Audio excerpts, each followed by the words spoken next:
Hey guys, welcome to the channel. As you see in the thumbnail, what if Naruto was trained by Alhazred and married Temari? Before I start, please do support for more awesome content and subscribe my channel and like this video. Go support and follow the 62,635,377 for writing that awesome fanfic, and also make sure to comment on this story, link in the description. Let's start this video. Naruto had spent 1 year with Jiraiya out of the village, and now Jiraiya was laying in Naruto's arms dying. Got two of them good. Jiraiya hacked up more blood. Hiro-sensei. You can't die. Hold on a little longer and I'll get you to the next village. Naruto tried to stand, but Jiraiya shook his head. This is it for me.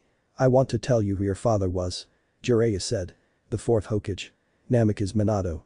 Jiraiya looked at the boy. He was your dad. And he'd be as proud as I am. Those were the last words of the Sannin Jiraiya. Naruto sobbed, his teacher was dead, he was exhausted, and there was nothing he could do. He cried until he passed out. Awakening, Naruto's eyes opened slowly and rebelled when the bright ceiling light was seen. Naruto put his hand over his face, standing up. His eyes adjusted to the light, he saw the clothing sitting on the stool, he changed into the black guy in pants, tying the belt around his dot, he couldn't find his kunai pouch, but found his satchel and put it on his belt. When he walked outside he saw a man practicing with a knife. The dark-skinned man moved the knife in a way that made Naruto cringe from just watching it, he would be disemboweling and maiming people. The man stopped, sheathed his knife and turned. I see you're awake. I sent a letter to your village, I told them that I'll be replacing your late sensei. What exactly happened to put Jiraiya of the Sannin in that condition? The man's voice was young despite his elderly appearance. He was short, about 5'3", still an inch taller than Naruto, he had skin that was tan and scarred from much of what he assumed to be combat, his eyes were black and piercing, but he seemed to be a kind man. Flashback. Naruto and Jiraiya were training in Taijutsu while on the lake, Naruto tried to find a hole in the defense, but it didn't happen. Suddenly Jiraiya moved aside, and a kunai came whizzing past. 4 figures walked from the woods. The first was a large scorpion puppet, the next was a blonde man, the third and fourth he recognized as Hoshigaki Kisame and Uchiha Itachi. Naruto and Jiraiya fell into fighting stances, Naruto had progressed well in 1 year, but Jiraiya was unsure of whether he was ready to face such odds. Jiraiya ran through seals, and suddenly he shouted. Doten. Art of Earth in Prison. The blonde man suddenly sank into the ground compacted and smashed the man. The scorpion puppet fired projectile weapons at the two, Naruto jumped and Jiraiya let himself sink into the water. This was his downfall however, as Kisame imprisoned him in the Art of Water prison. Naruto. Use it. Jiraiya shouted, Naruto nodded and placed his hands together in a seal. Kisame smirked and ran Jiraiya through with his Samehada. Old man. Nine Tails Phantom. Release. Naruto shouted.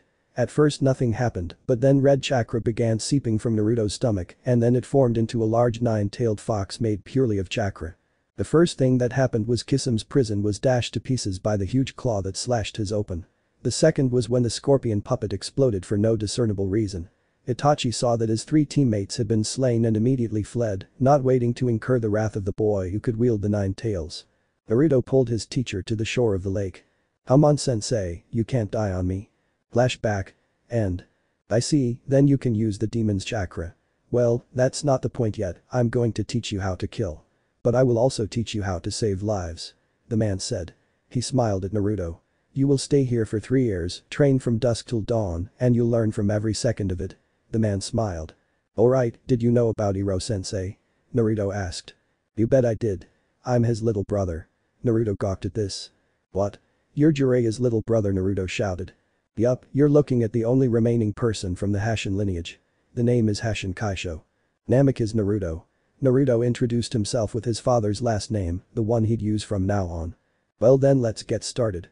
Now I want to tell you the name of the art you'll be using. It's called Mushin no Shinryu. You will find it is different from any other combat art in existence. You will also find that even the simplest movements can kill when used right. Kaisho smirked. That is the basis for this whole art. Movement.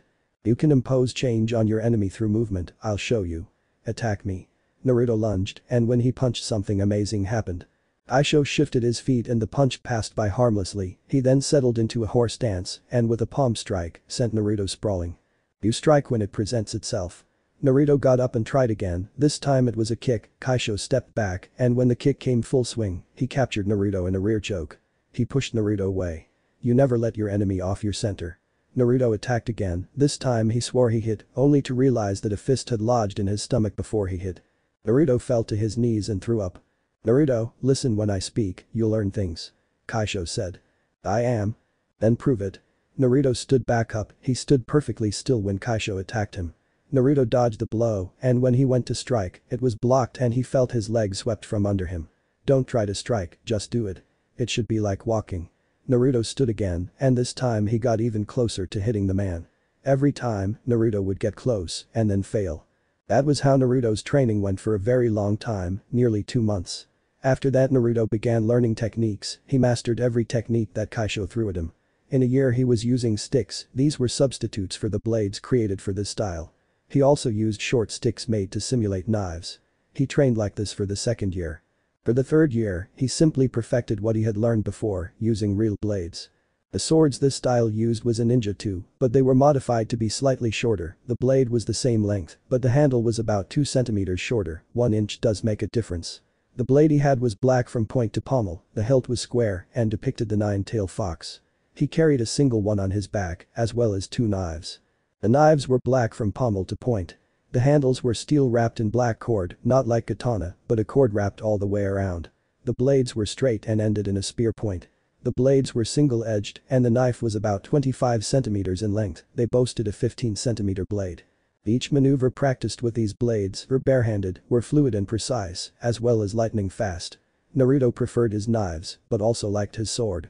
He wore the same clothes as when he began training, but the outfit was bigger and he'd also obtained a pair of boots and a coat, as well as the mask and shirt that Kakashi wore. In 3 years Naruto had totally recreated himself, he spent his time learning ninjutsu from the 9 tails and taijutsu, stealth and medical from Kaisho. It was finally time, Naruto had completed his training and he'd go back into the world of ninja. Kaisho bid him farewell, gave him supplies to finish his journey, and set him off. 1 week later. Naruto made his way to the gate and jumped atop it after identifying himself. Seems it hasn't changed a bit. Yup, I'm finally home. Naruto grinned beneath his mask. He looked over the village, he'd changed more than it had. He jumped down from his perch and began wandering the streets, looking for something to do. He heard a pair of voices he'd recognized. It was Nara Shikamaru and Gaara's sister. Naruto approached them. Do I know you? Shikamaru asked. You should, I am after all Konoha's most unpredictable ninja. Naruto smirked under his mask. Naruto man, it's been so long. 4 years is indeed a long time. Wait, Naruto as in the kid that beat my brother all those years ago Naruto. Temari looked at the ninja in front of her, the hair color was right and the eyes, but everything else was wrong. That's the one. Shikamaru said. Let's go get some food, it's about lunchtime. Are you coming to Naruto? My treat. Shikamaru would soon learn to regret those words. Naruto grinned. Hey Temari-san, can you hold this for a second? Naruto asked, handing his sword to her. It's like an oven under the sky. Naruto shrugged it, tying the sleeves of the piece of clothing around his belt. He's got the body of a god. Were Temari's thoughts, as well as many of the surrounding females. Naruto had forgotten that the sleeveless shirt mask was in fact skin tight, he ignored the fact and they continued walking anyway. It's not that bad Naruto. It's only like 80 out here. Shikamaru said. You didn't spend the last 3 years training in mountains with the same thing you're wearing in said 80-degree weather. Good point. Seems you'll need a thinner guy. Shikamaru said, looking around he spotted the clothing store. How much money do you have on you? Naruto realized that he was in fact broke. No problem, they're not that expensive anyway. Shikamaru shrugged. But you owe me one Naruto. Sure. Naruto nodded and they stepped inside the store. Naruto exited with the lighter cloth over his body and the winter guy over his shoulder. They stopped at the Ichiraku ramen shop for lunch and talked about the changes in Konoha.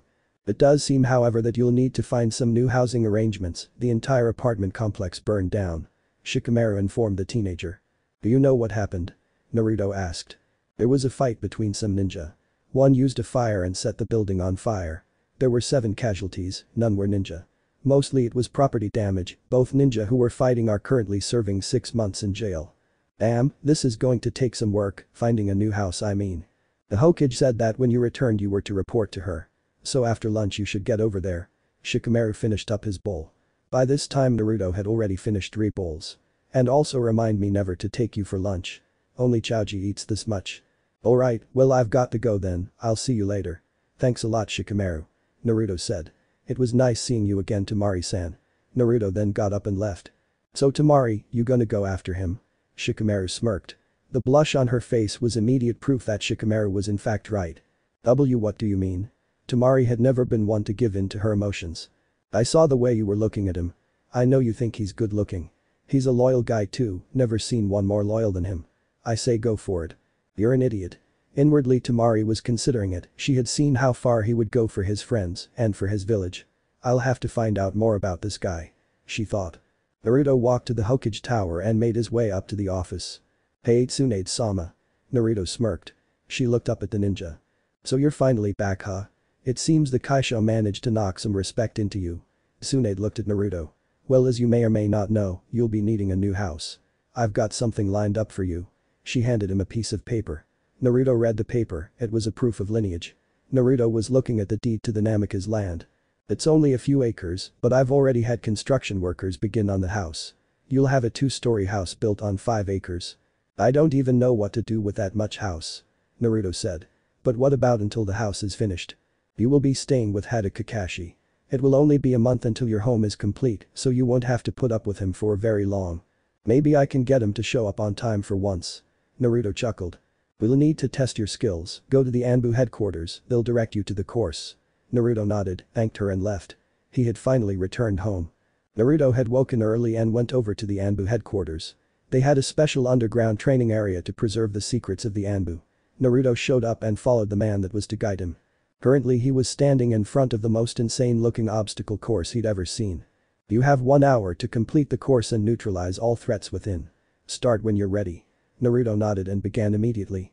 The first thing was a wall, it was neither tall nor incredibly imposing, but the fact that large spikes would make their presence known at random times was worrisome. Naruto cleared the wall, getting a look at the whole course, he nodded and jumped down the wall. Landing on a foot log he ran across quickly and dodged the kunai that nearly struck his temple.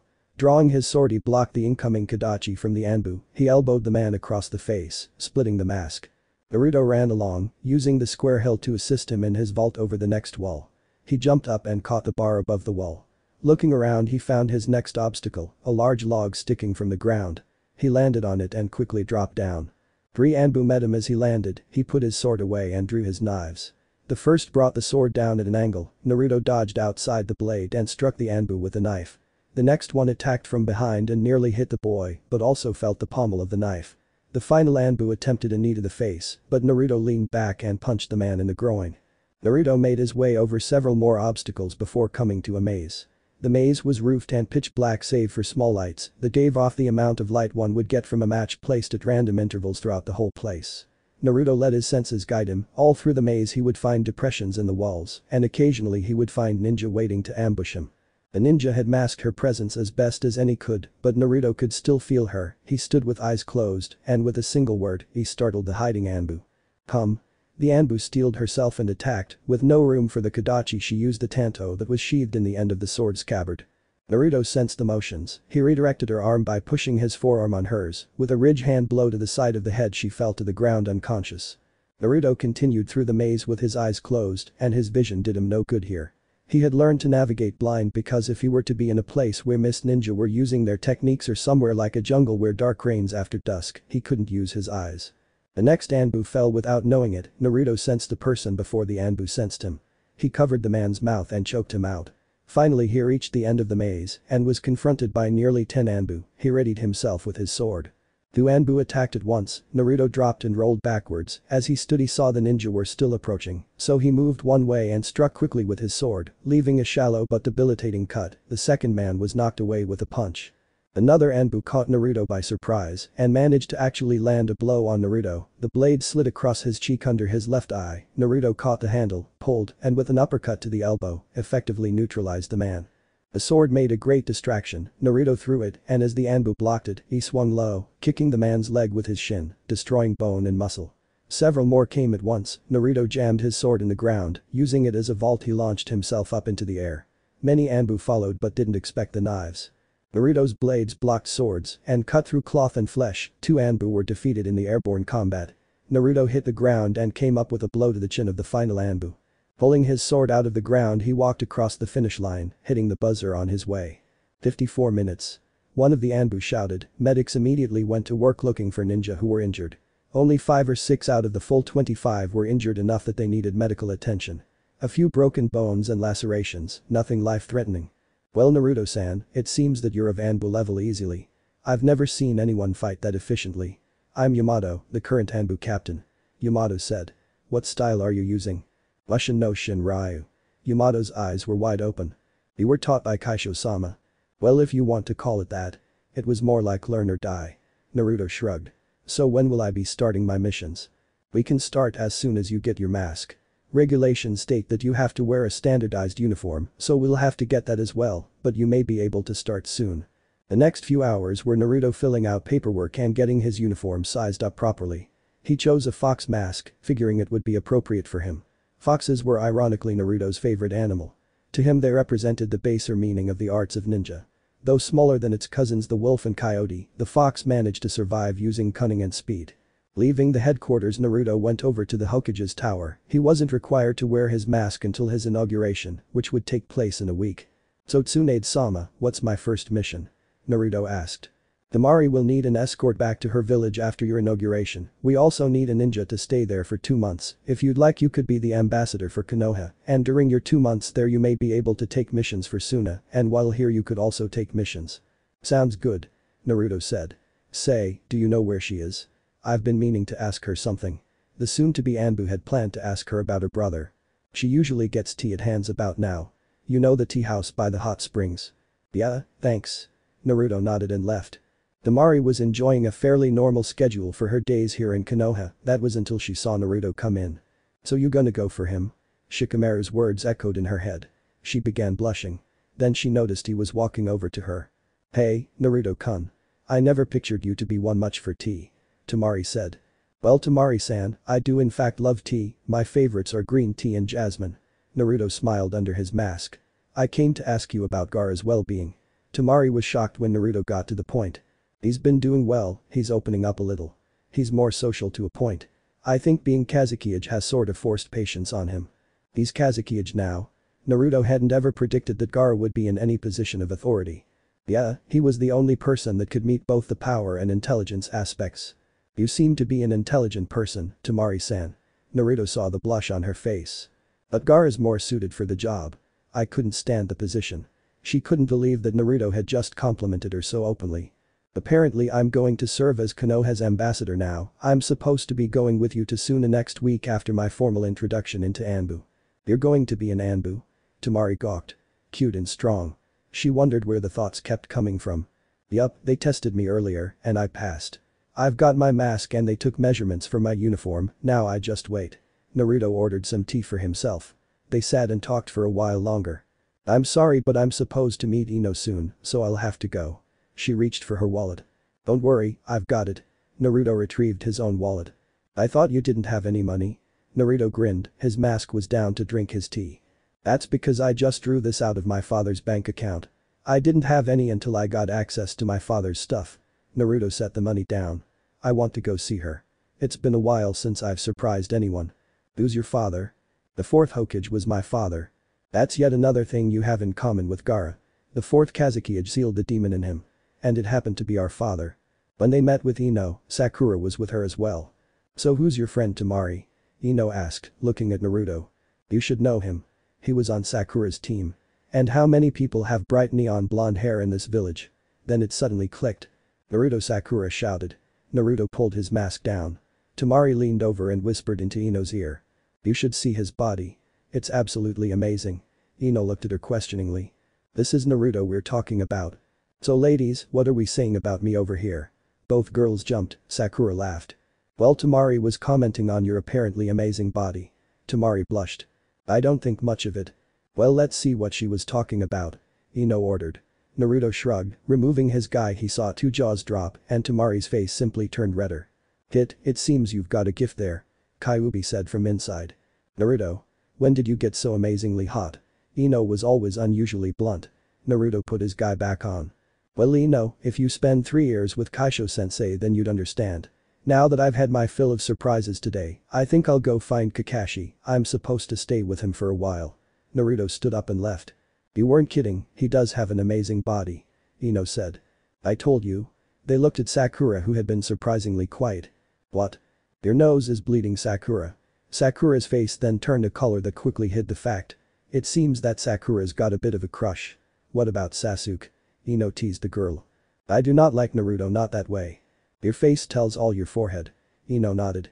Better act quick, I'm sure he'll quickly become the new heartthrob of the village looking like that. Ino was even thinking of claiming him for herself. Unknown to all three, each of them was thinking the same thing. Naruto walked to Kakashi's, oblivious of his effect on the girls he found at the man's house. He knocked. Nothing. Knocking again. Still nothing. Finally he stepped back and with a powerful kick, he smashed the door down. He quickly wished he didn't. He saw Kakashi's head and bareback and a purple mop of hair. The Hokage says I'm supposed to live here until my house is finished. Naruto began. I'll come back in a few hours. Naruto reached into the house and put the door back into place. After he went and bought a whole new doorway for Kakashi, he returned. Pushing the door over he saw Kakashi sitting, reading a book. Sorry about the door, I got you a new one. Naruto held up a sealing scroll which had all the supplies, he made a clone to work on the doorway. I didn't ruin anything did I? No, it's happened before. Kakashi shrugged. Anko and I are used to it. Anko, Naruto shouted. The crazy snake chick. That's the one. It's a funny story about how we hooked up actually. We went drinking, and when we woke up together the next morning, we decided to see what we'd missed and decided to stick together. That's an interesting story, I guess. Naruto asked him about the book. Well, since Jiraiya died, I can't read my usual material, plus Anko insists that she could satisfy my needs for perversion. So you've taken to reading normal books. Better than peeping at the bathhouse. True. So do you have your eye on anyone? Not in particular. I think I'll worry about that after my schedule is steadied out. I made Anbu. Ah, well then you probably won't have much time for ladies for a while. Kakashi said. You'll be required to do at least 4 missions a month. Most of them will be about a week long. I'll figure it out eventually. That's how my life's always been. Naruto shrugged. They continued their conversation like that for a while. Naruto was standing in front of all the Anbu and his friends. And now, presenting the youngest Anbu since Hada Kakashi, meet Namikaze Naruto. Yamato held out his hand. At 16 he managed to pass the course in 54 minutes, leaving only minor injuries. He was trained by the legendary Hashin Kaisho, as well as his elder brother the late Hashin Jiraiya. Naruto accomplished a lot in a short time. And he'll help us accomplish much more. They all clapped as Yamato presented Naruto his mask. People began chanting speeches. Naruto shrugged. You know, there's not much to say, this is another step to becoming Hokage, and I couldn't have done it without my friends who helped me the whole way. I was there when Sensei died, he killed one of the members of Akatsuki, they travel in pairs, and the other man escaped, but not before killing Jiraiya. Naruto had made up this report because he didn't want people to know he had found a way to use more than 4 tails of the 9 tails chakra. I've seen many people die, and I want to end it. If that means I have to kill, then I will, but I also want to save lives and bring peace. Naruto shrugged, that's all folks. Everyone began clapping. There was a party afterward, the ninja were all celebrating their new comrade. It was very rare that new Anbu joined actually, all in all there was about 150, not even 1/5 of the total ninja population of approximately 4,000. The total city population was 5,000 and many civilians that were still so were often ineligible or unwilling to be ninja. By the end of the party, most of the people there were plastered. Haruka, Shikamaru and Naruto were the only sober members. So Naruto, you've downed 5 bottles, how in God's name are you still sober? Shikamaru asked. I have a very special ability. Naruto tapped his stomach. And it burns off all the alcohol. Well, not all of it. About 98%. You have about the equivalent of 2 cups of sake in your system. The fox corrected. I see. Shikamaru knew about the 9 tails, but found it too troublesome to mention the fact. Suo Naruto, how are things going with you and Temari?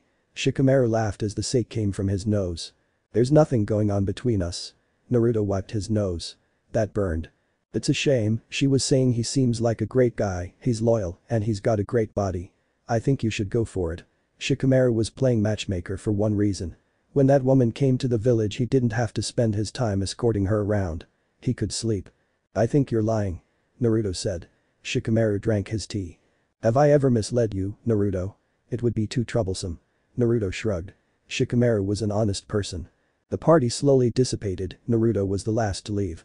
Walking down the street, he sensed something. Turning he saw a man standing there. Hello, Sasuke. Come to take me out in my own home have you? Naruto saw that he had been beaten to a pulp, his clothes were in tatters. No, I want to come home. Sasuke said. Uchiha Sasuke, the world's first S-class missing ninja that came back home. Come on, we're staying at the Uchiha place today. Anko's at Kakashi's house. Naruto turned and they walked towards the Uchiha manor. Why are you staying with Kakashi? Sasuke asked. Naruto explained the situation. I see. Fine then, we'll go to my house. Did you ever kill your brother? I did. My new goal is to rebuild my clan. And to build it the right way. Sasuke explained the truth of the Uchiha massacre. Well then, we'll take you to go see Tsunade-sama tomorrow afternoon. They then went to what Naruto was calling his home for the night. Morning came fairly quickly, Naruto dressed and went in search of Sasuke. He found him sitting in the courtyard drinking tea. That's a nifty toy you've got there. Naruto said, pointing to the Kusanagi. You look to have some new toys yourself. You're Anbu now. As of yesterday night.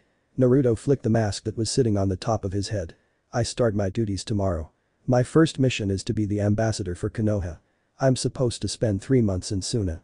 Naruto grinned. If Tsunade lets you resume ninja duties, what do you think you'll do? Sasuke began. I think I'll take the Anbu test. Just so you don't show me up too bad. He smirked. Let's go get some breakfast. I'm starving. Sasuke had changed his outfit so that he was now wearing an outfit very similar to Naruto's, but he had no mask and there was a small Uchiha crest beneath the collar on the back. And he was wearing ninja sandals instead of boots. They went in search of breakfast. After breakfast, they decided to go see Tsunade. Come in. Tsunade said to the knock at the door. Hey Tsunade-sama, I found our lost kitten. Naruto said as they came in. Sasuke walked in and smirked. Yo. So where'd you find him? He caught me on the way back from the party. Naruto shrugged. Remind me to never let Temari have alcohol again. What to do with him though? I say we test him and align him with whatever group needs him. But you realize that he was a missing ninja for nearly 3 years. Technically so is Rin. Naruto smirked. Didn't think I knew she was still alive, huh? What do you think Kakashi would say if he found out your little secret? I say we let him back onto the force. Tsunade glared at the boy. Fine, but if he does anything stupid I'm holding you responsible. I'll have him do the test tomorrow. Or you could test him. Sure. It's been a good while since I've had a good match anyway. Naruto looked at his long-lost friend. Let's go test Sasuke. I'll be back with a report in a few hours. Alright, don't hurt yourself, you're supposed to leave tomorrow. Tsunade waved them off. She began her paperwork. Mostly mission reports and an application from Kakashi to rejoin the Anbu force. Naruto and Sasuke were standing face to face, about 10 feet away from each other. Naruto stood, his hands resting in front of him as if they were on a cane, his feet were about shoulder width apart. Sasuke was intrigued and proceeded with caution. As a safety measure he activated his Sharingan and immediately wished he hadn't. All around him were hundreds of Phantom Naruto, each moving to attack from every direction. He deactivated his clan's eyes. How can he move so many ways from such a relaxed looking stance? Sasuke drew his sword and made an attack. That was when it happened. Sasuke's sword was suddenly thrown from his grip and he was on his back with a knife pressed against his dot. Got you. Naruto moved back, allowing Sasuke to get up. He stepped back and Sasuke took the initiative again. Naruto ducked the blade as he tried for an elbow strike. Sasuke kneed him in the chin. Naruto took the blow and rolled back. When he came up he did a back handspring to gain more distance. He drew his sword, standing with it in his front hand, feet still shoulder width apart. He was in a bladed stance now. My turn. Naruto was gone so fast that Sasuke could barely block, even then the blow sent him stumbling. Naruto continued his assault, knocking the sword away. He took Sasuke in one arm as he sheathed his own. Sasuke struggled against Naruto's powerful arm. Naruto sheathed his sword and used his other arm, taking Sasuke's shoulder and neck he flipped Sasuke onto the ground. From there he began to choke Sasuke with a rear choke. Sasuke quickly tapped out. When they stood up, Sasuke grinned. You're good at hand to hand, but how about your Sasuke flashed through the seals? Art of the fireball. Sasuke launched the small sun in Naruto's direction. Naruto dodged the ball and made his own seal's art of ice spikes. Many spires of ice grew from the ground, each trying to impale Sasuke at a different angle. Sasuke jumped away. Art of dragon fire. Sasuke launched the massive dragon of fire at his adversary. Naruto dispelled this with his art of water shield. Naruto made the attack close again. He caught the first arm as it barreled toward his head and then took the other. He slammed Sasuke into the ground. I beat Sasuke. He stood up. Offering Sasuke a hand he helped the ninja up. I'd say at least a high jounin level, about my skill level. But you beat me. There's 2 reasons for that. The first being that I move more efficiently than you. Second, my elemental affinities oppose yours. Wind and water oppose fire and lightning. I see. Sasuke looked to his side to notice they'd attracted an audience. Iruka, many of the original Genin teams from their year, Kakashi, Temari and Tsunade were watching. As well as several Anbu. So Tsunade-sama, what do you think? Naruto looked at his boss. I think your observation was correct. Go pack your stuff, you're leaving tomorrow. I'll take care of Sasuke's paperwork. Tsunade waved him off. Naruto decided he'd go get tea first. You're just going to see the Temari girl. Kyuubi accused him. No, I'm not, I want some tea. And I want out of you just to stretch my legs. I'm inside of your mind, boy, I know what goes on in here. Naruto shrugged, beaten. So what, I can't get what Shikamaru said out of my head. I have to settle matters. Naruto then cut the fox out of his head. When he arrived, Temari was sitting at her usual table. Hey Naruto. Coming to get some tea after your show. You were there too. Everyone who could recognize your chakra was there. Do you realize how much you were pumping out? Naruto shook his head. It was quite a lot. Well, I didn't realize it. Naruto shrugged. Ordering his tea, he looked at her. So Shikamaru has been telling me some rather strange things lately. Naruto looked at the girl. Mind helping me clear them up? Sure, what was it? Temari's heart beat faster. If what he was talking about was what she was thinking, things were going to get awkward really quick. Well, he was saying you had certain feelings for me and that you said I had a great ass. Temari had chosen that moment to take a drink of tea. This was a bad idea and that it was now all over Naruto. What? Temari shouted. So it wasn't true? Naruto was feeling slightly disappointed. It was, but I hadn't expected him to say anything to you about it. Temari is currently a color of red that is often reserved only for tomatoes and certain flowers. Naruto smirked, raising an eyebrow. I see. Well then, allow me to take you to dinner tonight. Smooth Naruto, real smooth. Temari thought. Sure, come pick me up at 7. Sounds good. Well, I've got to go then. She went to play some money on the table, but Naruto stopped her, paying himself. Thank you Naruto-kun. She said as she held him on the cheek, taking her leave. Smooth kid, real smooth. Kyuubi growled from his cage. Shut up fox. Naruto simply sat and drank his tea. Several hours later, Naruto had showered and dressed. He'd made some reservations at a restaurant earlier that day. He then went to get Temari. He was wearing black slacks, a white dress shirt, he'd not tucked it into his pants, and a black jacket and tie. He'd left his headband and all his weapons. He did however have a telescopic nightstick in his right pocket. It was made of steel and when extended was about 65 centimeters long. That was in case he needed to fight with more than his bare hands. They arrived at Temari's current lodging. It was a house built to accommodate guests to the country. Currently Temari was the only person lodged there. The blonde knocked at the door, waiting patiently. Temari answered, and Naruto literally had to step back. The sand ninja stepped out in a white kimono with gold trim and bamboo leaves, and she was tied a white obi. She wore tabi and straw sandals, in lieu of her usual ninja sandals. Temari, when you dress up, you really dress up. That kimono could not have been less than 50,000 ryu. Naruto looked at the girl in front of him. Do you like it? Gaara actually got it for me as a gift. It's imported from Snow Country and I think it was closer to 75,000. Temari looked him over. You're not looking so bad yourself. Aisho-sensei insisted I buy some formal clothes when I got back. Now I'm glad I did. Naruto grinned. Shall we go? At the restaurant they ate, talked and did things that are generally done on a first date. As Naruto took her home he had the strange sense he was being followed. Well, this is your stop. I guess I'll be seeing you tomorrow. Naruto smiled. Before she went in though, he grabbed her wrist and pulled her into it. Now we're set. Good night Temari-chan. Naruto grinned as he saw the blush on her face. Gee, good night, Naruto-kun. She turned and went inside. Naruto walked home, hands in his pocket. He turned around, drawing his nightstick. He saw Sasuke.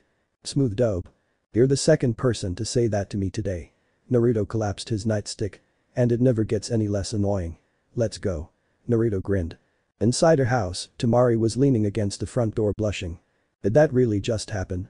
She thought, replaying the whole thing in her head. I hope Gaara doesn't kill him. She shook her head and then went off to bed. Waking at dawn was no unusual thing for Naruto. He dressed in his black clothes, took his sword and other weapons, packed his equipment and provisions, and decided to go meet Temari at her house. Temari woke up and decided a bath would be nice, so she decided that she'd indulge before getting ready for her journey. Naruto had made his way to the house and nobody answered the door, so he decided he'd put some of his finely honed stealth skills to use. Climbing to the second floor he snuck into a window, coming down on the floor silently. He snuck across the room carefully and into the hall. Temari had thought she heard a window screech open briefly but dismissed it as a hawker bird that screeched.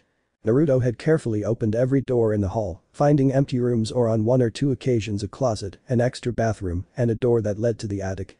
Temari sensed something, just for a second, and her senses instantly sharpened. Quickly drying, she wrapped her towel around herself and grabbed the kunai sitting on the counter. Naruto had expected a few things to happen, but having a kunai nearly skewer his face as he opened a door was fairly low on the list. His carefully conditioned skills of avoiding were all that kept his face intact. His face mask, however, was not as lucky. "What are you doing here, Naruto?" she shouted, face red, but she was unsure of whether it was in anger or embarrassment. "We were supposed to leave at 7:30. Naruto pulled out his pocket watch to prove the point. "Are you serious?" She dashed back inside the bathroom, drained the bath and made a dash for her room.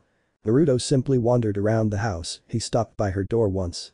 "You know you should really keep your hair down, it looks much better," he said in a loud voice, knowing the doors were rather here. After about half an hour, Temari emerged from her room with her pack and fan. Her hair was up in the usual ponytails.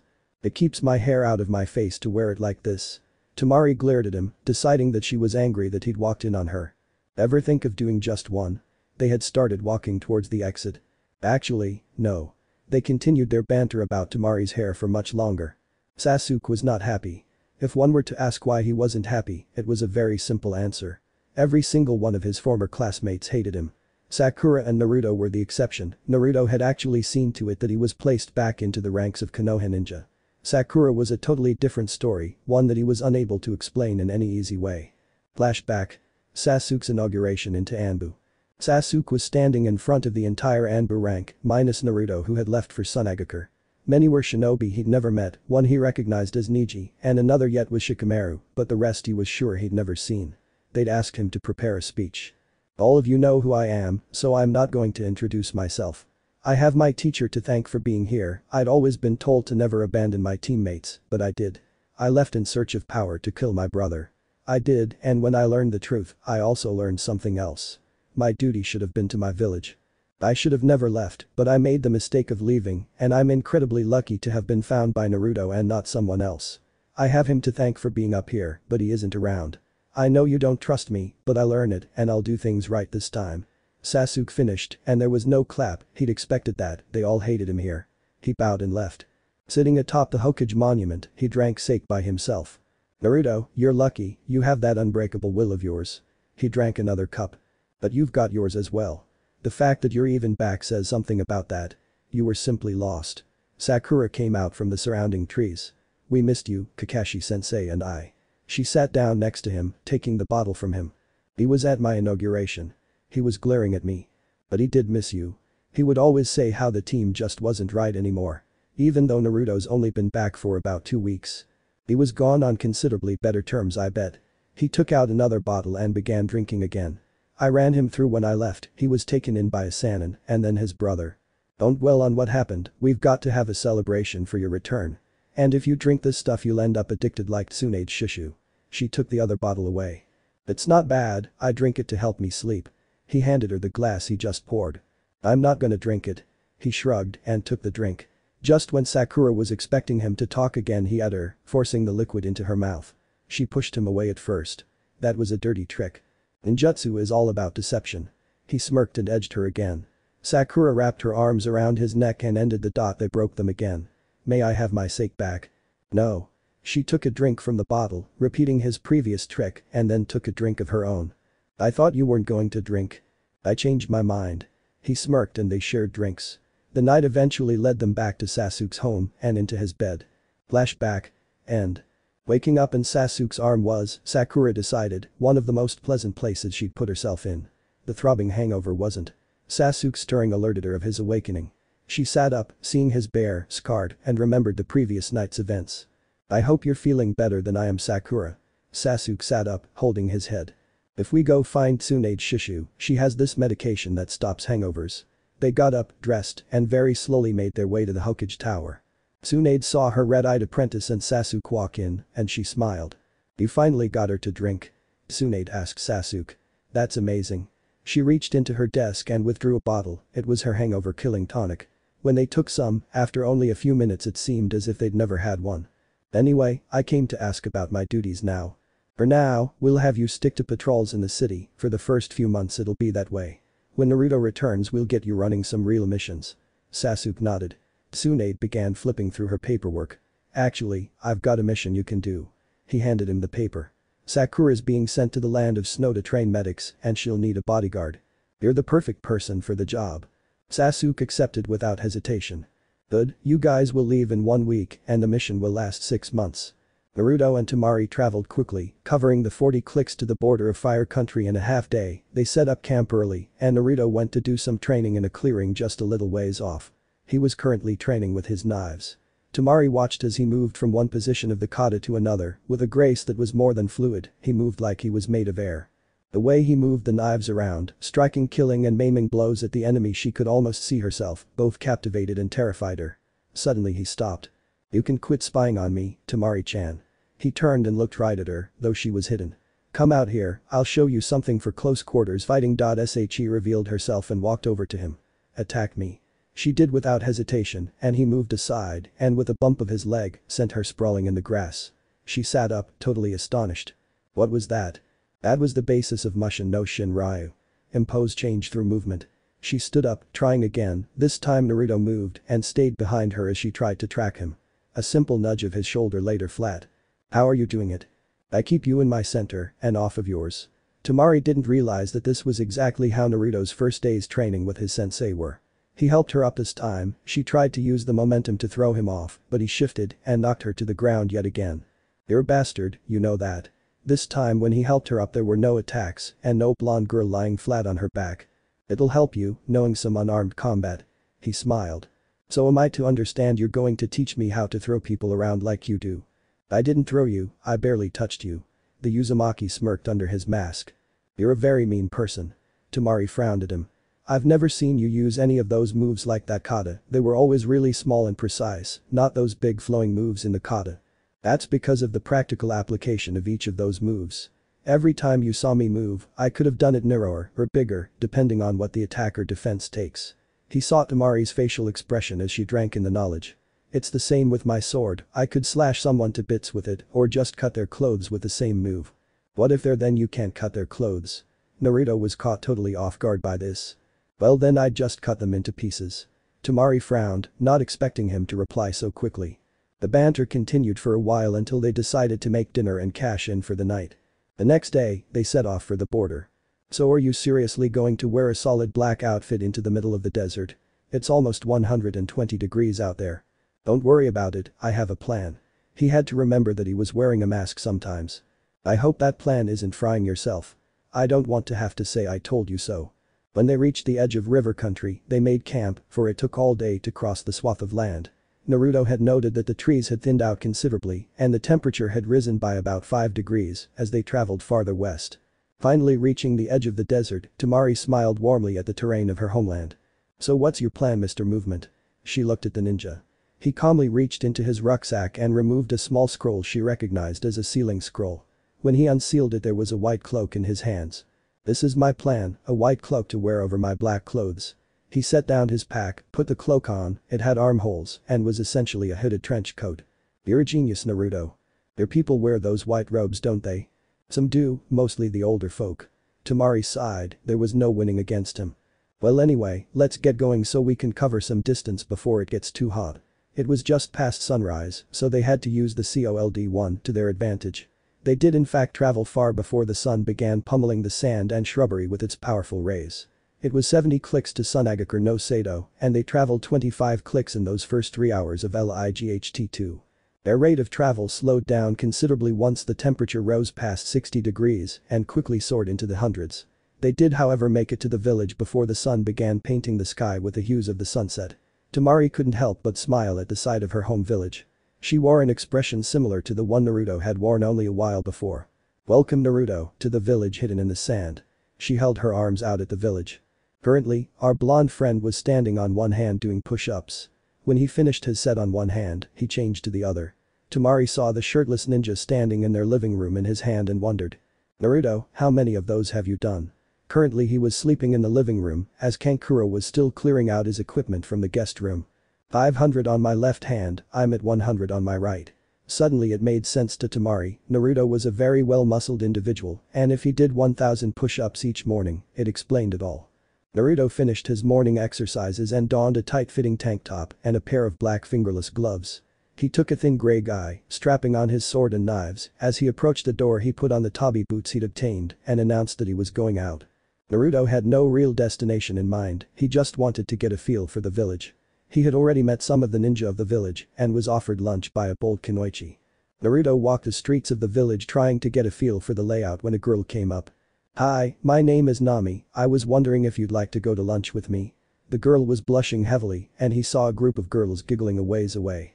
"I'm sorry Nami, but I've actually got somewhere to be, maybe another time." He smiled and walked in the other direction. The only reason he didn't accept is because he was sure the girl's friends had put her up to it. Another reason was that he wasn't particularly hungry and had yet more exploring to do. As of yet he'd located the village's library, many restaurants, the weapons shop, which was a very interesting experience to Naruto. Naruto walked into the weapons shop, taking in all the sights he could in one fell swoop. The clerk then walked up to him. "Morning boy, you don't look to be from around here. What can I help you with?" The clerk was an older man, but by the appearance of his broad shoulders and strong wrists and forearms he had yet to slow down. "What gave me away? Was it the black?" Naruto scratched his head. "Nope, it's the skin, you're not tan enough to have been here long." The man then spotted the sword on his back. "Can I see that blade?" "Sure." With expert precision he removed the blade, flipped it over and handed it to the man handle first. With the trained eyes only a weaponsmith could have, the man inspected the blade, the handle, the hilt, and even the pommel cap. The custom weapon. Most ninja can't afford something as nice as this, and it's made by the Kentori brothers, some of the Fire Country's best smiths. "My teacher had it made for me as a gift." "Who taught you?" "Hashin Kaisho." The man's facial expression was that of shock. "You're a practitioner of the famous Mushin no Shinryu?" "I am indeed." He smiled, "What's your connection to our style?" "Kaisho's master saved my father from a group of mercenaries when I was young, they outnumbered him 25 to 1, and he beat all of them with a dango skewer." Sounds like something out of an old martial arts movie. Naruto accepted his sword back. "I know, consider it a thanks to your master's master, but anything you want from here is half off." "I don't know if I can accept that." "I insist, if ever you need anything, just let me know." At that Naruto bowed. "Thank you sir. Call me Musashi, Karatsu Musashi." Namikaze Uzumaki Naruto. Naruto then took his leave after having a quick look around. Naruto found the training grounds after a short time, the one he was at was a valley that was surrounded on three sides by sheer cliffs. Currently he was observing a group of what he assumed to be genin by the looks of things. His position was hidden in a small cave on the high cliff. He saw that they were practicing 2-on-1 sparring. One of the group, a small orange-haired boy, was the one who was the victim of a two-person attack. His two opponents were a pair of boys, one was smaller and the other smaller. The first attacked, the larger boy seemed to be trained in only basic martial arts, the orange-haired boy ducked under the shot and delivered a right hook to the boy's midsection and came up outside the arm of the boy and plowed his left hand into the boy's temple. Turning, he narrowly dodged his second opponent's first blow, he kicked the front leg of the boy and then struck him with a flurry of body blows, which temporarily stunned the boy. The first opponent had finally regained his wits and tried to attack his seemingly unaware opponent and this time tried a roundhouse kick but had his back leg kicked out from under him. A pivot and a heavy straight kick took his other target out.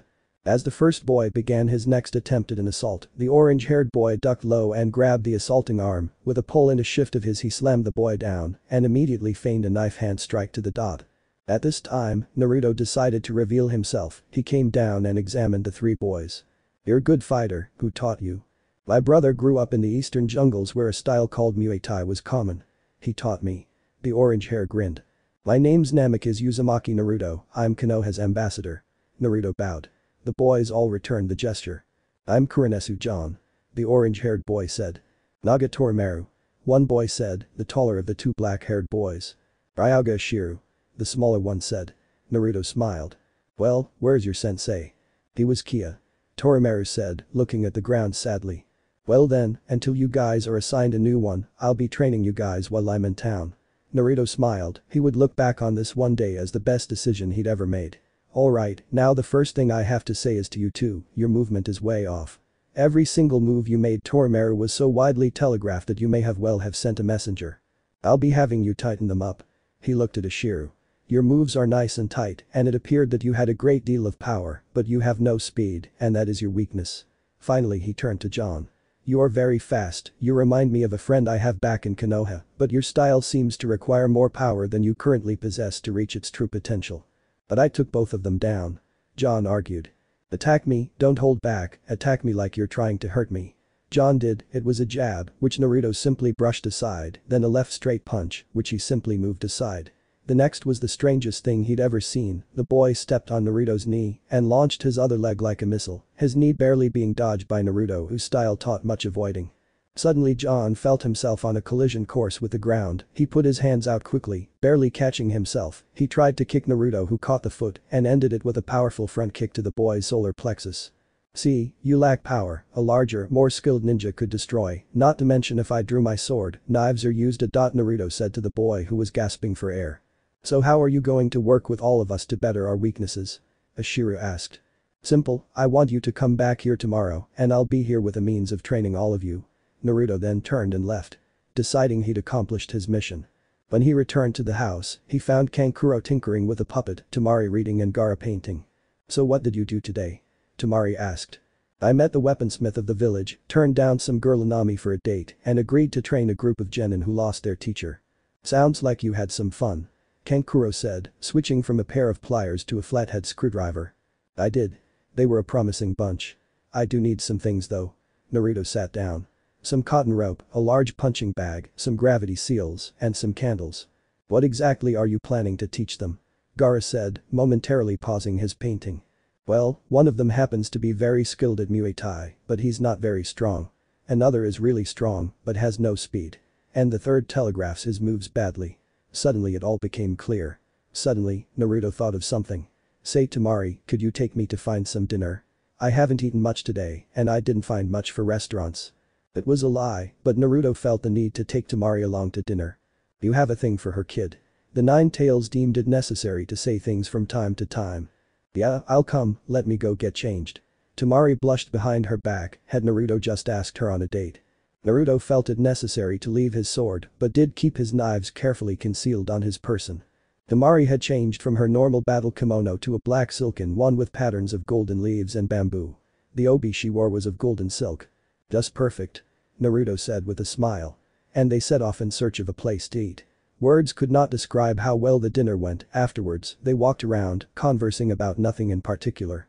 "Naruto, the last time I saw you, you were a loud-mouthed punk. What's changed you so much?"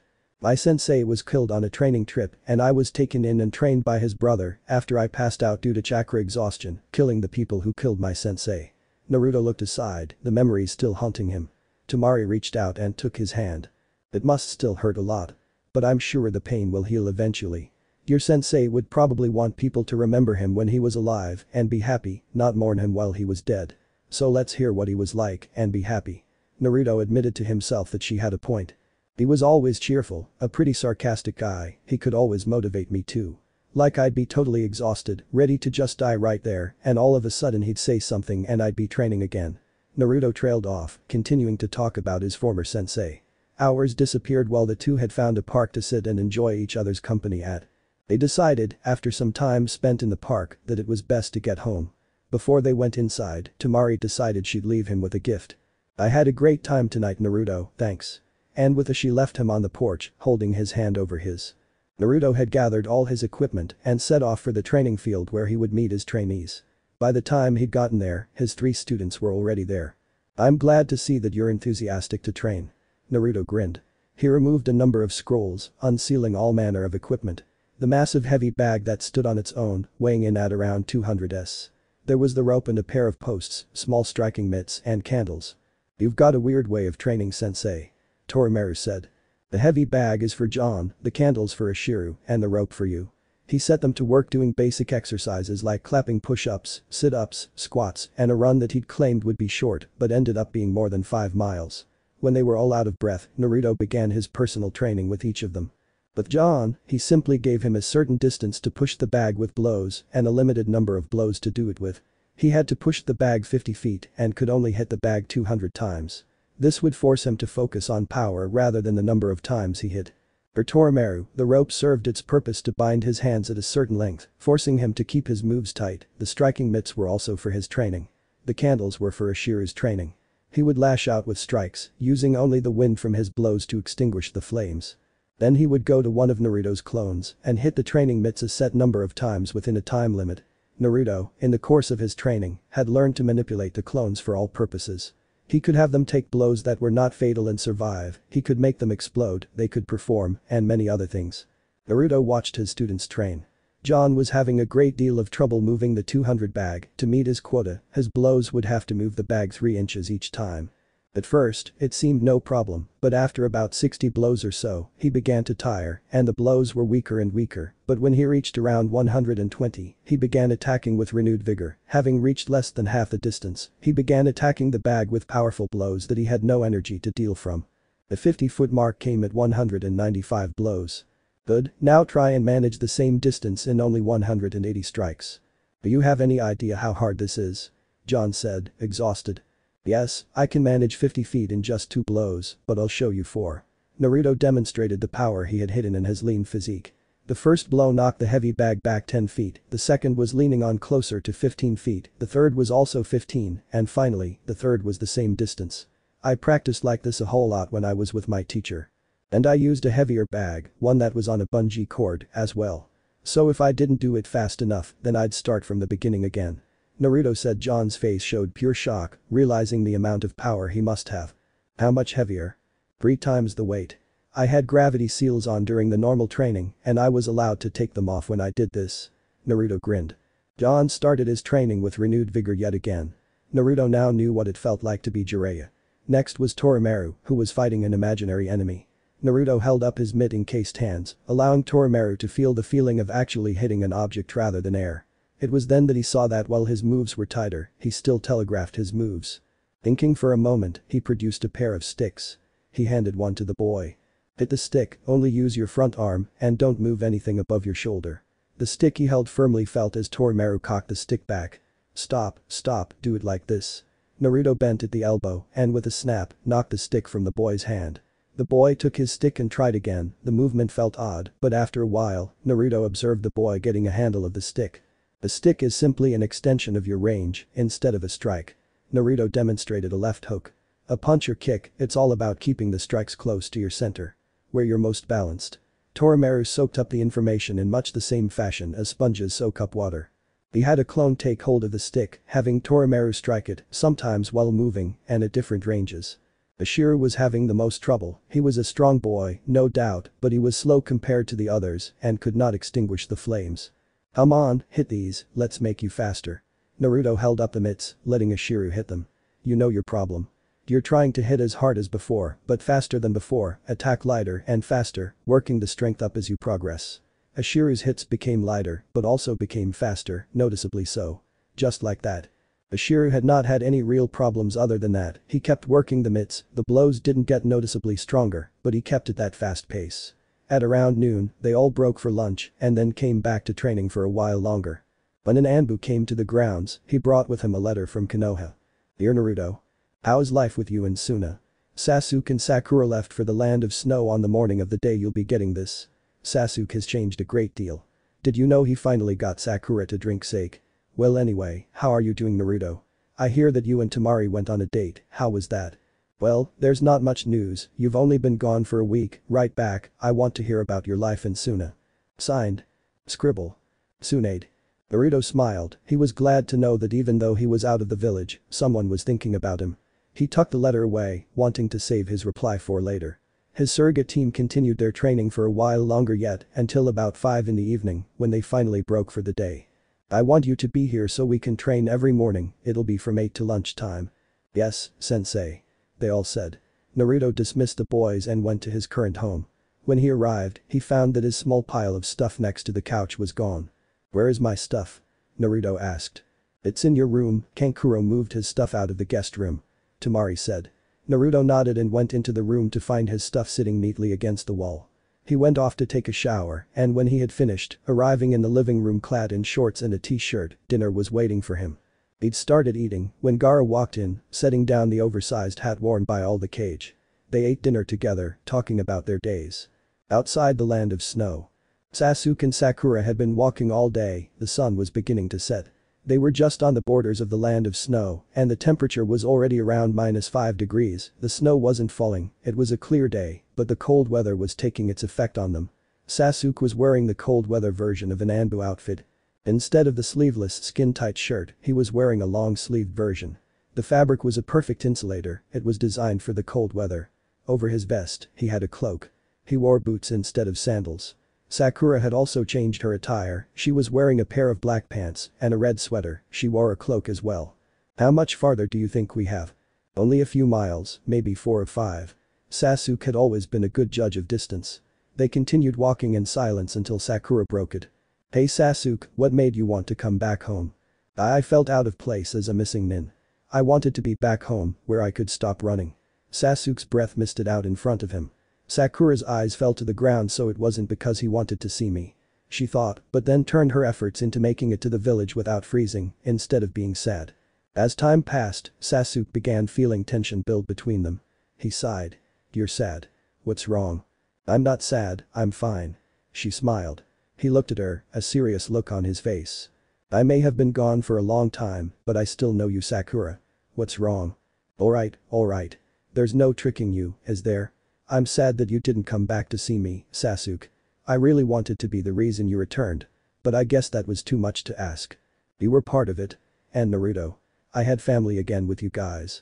I didn't show it, but I really loved being there with you guys. He said.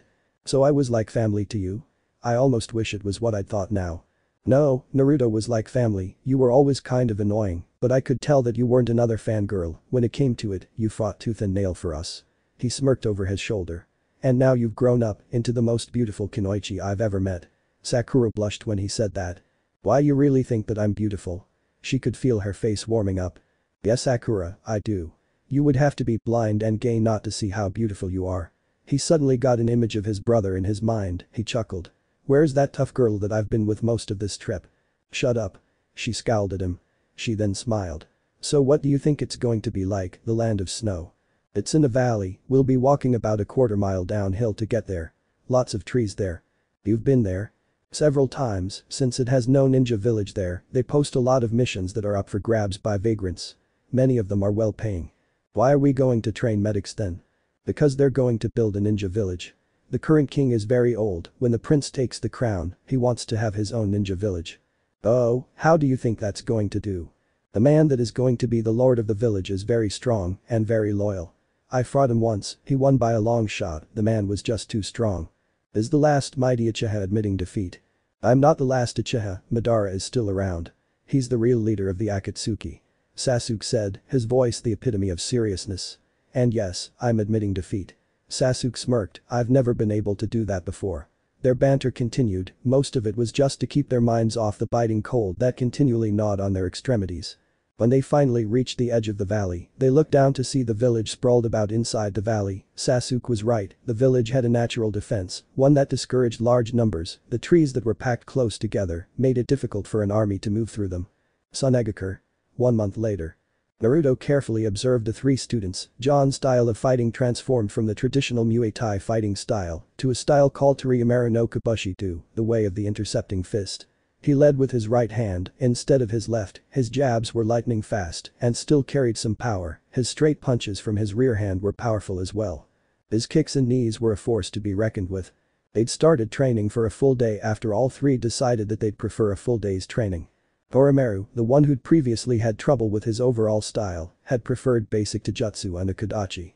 Ashiru had also chosen the way of the intercepting fist, it fit him, a powerful build, quick accurate blows, all seemed to fit for him.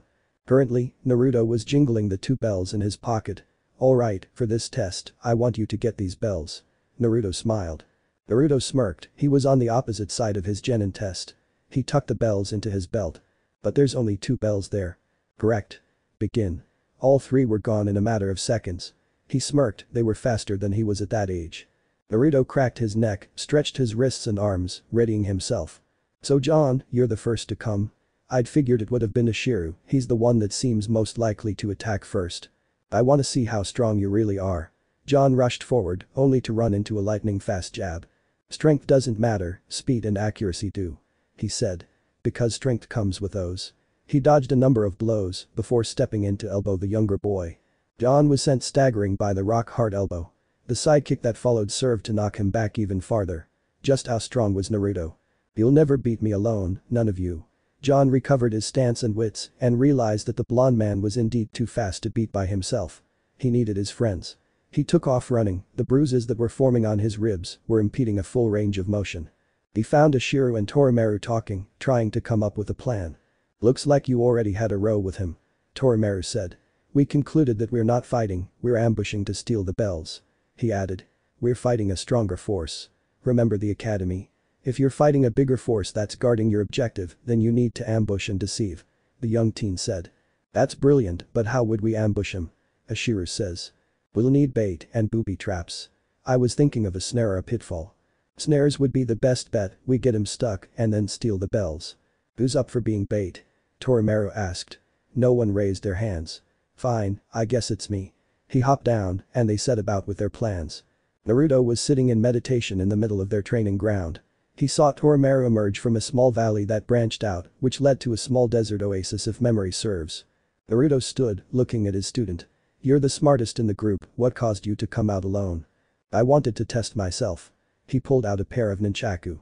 He assumed a stance with them, his left hand held up, holding one of the metal rods, the other below his left elbow, the rods and chain were behind him. Naruto didn't need his sticks, he moved in, dodging the metal nunchaku, delivering short blows, knocking the team back with each one. Occasionally, Naruto would get hit, but the blows couldn't compare to anything he'd been delivered before. He kept pushing, and Torimaru kept backing up, pulling Naruto into the small valley. Torimaru did a backflip to dodge a kick, Naruto stepped forward, feeling the sand beneath him disappear, he saw the stakes below him, and then felt himself jerked upward.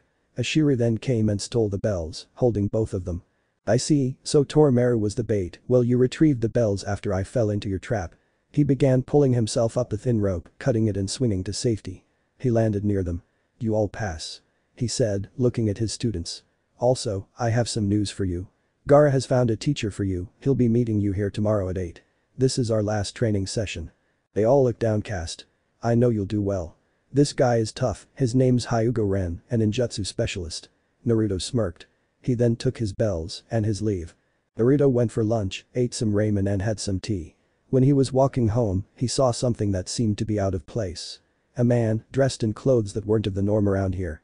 He looked like he was a samurai, something that didn't usually occur here. Approaching the man carefully, as he went to grab the man's shoulder, he was forced to duck a katana, he kicked the man's knee out from behind and stepped back. Who are you and what are you doing here? Are you Uzumaki Naruto? If I am.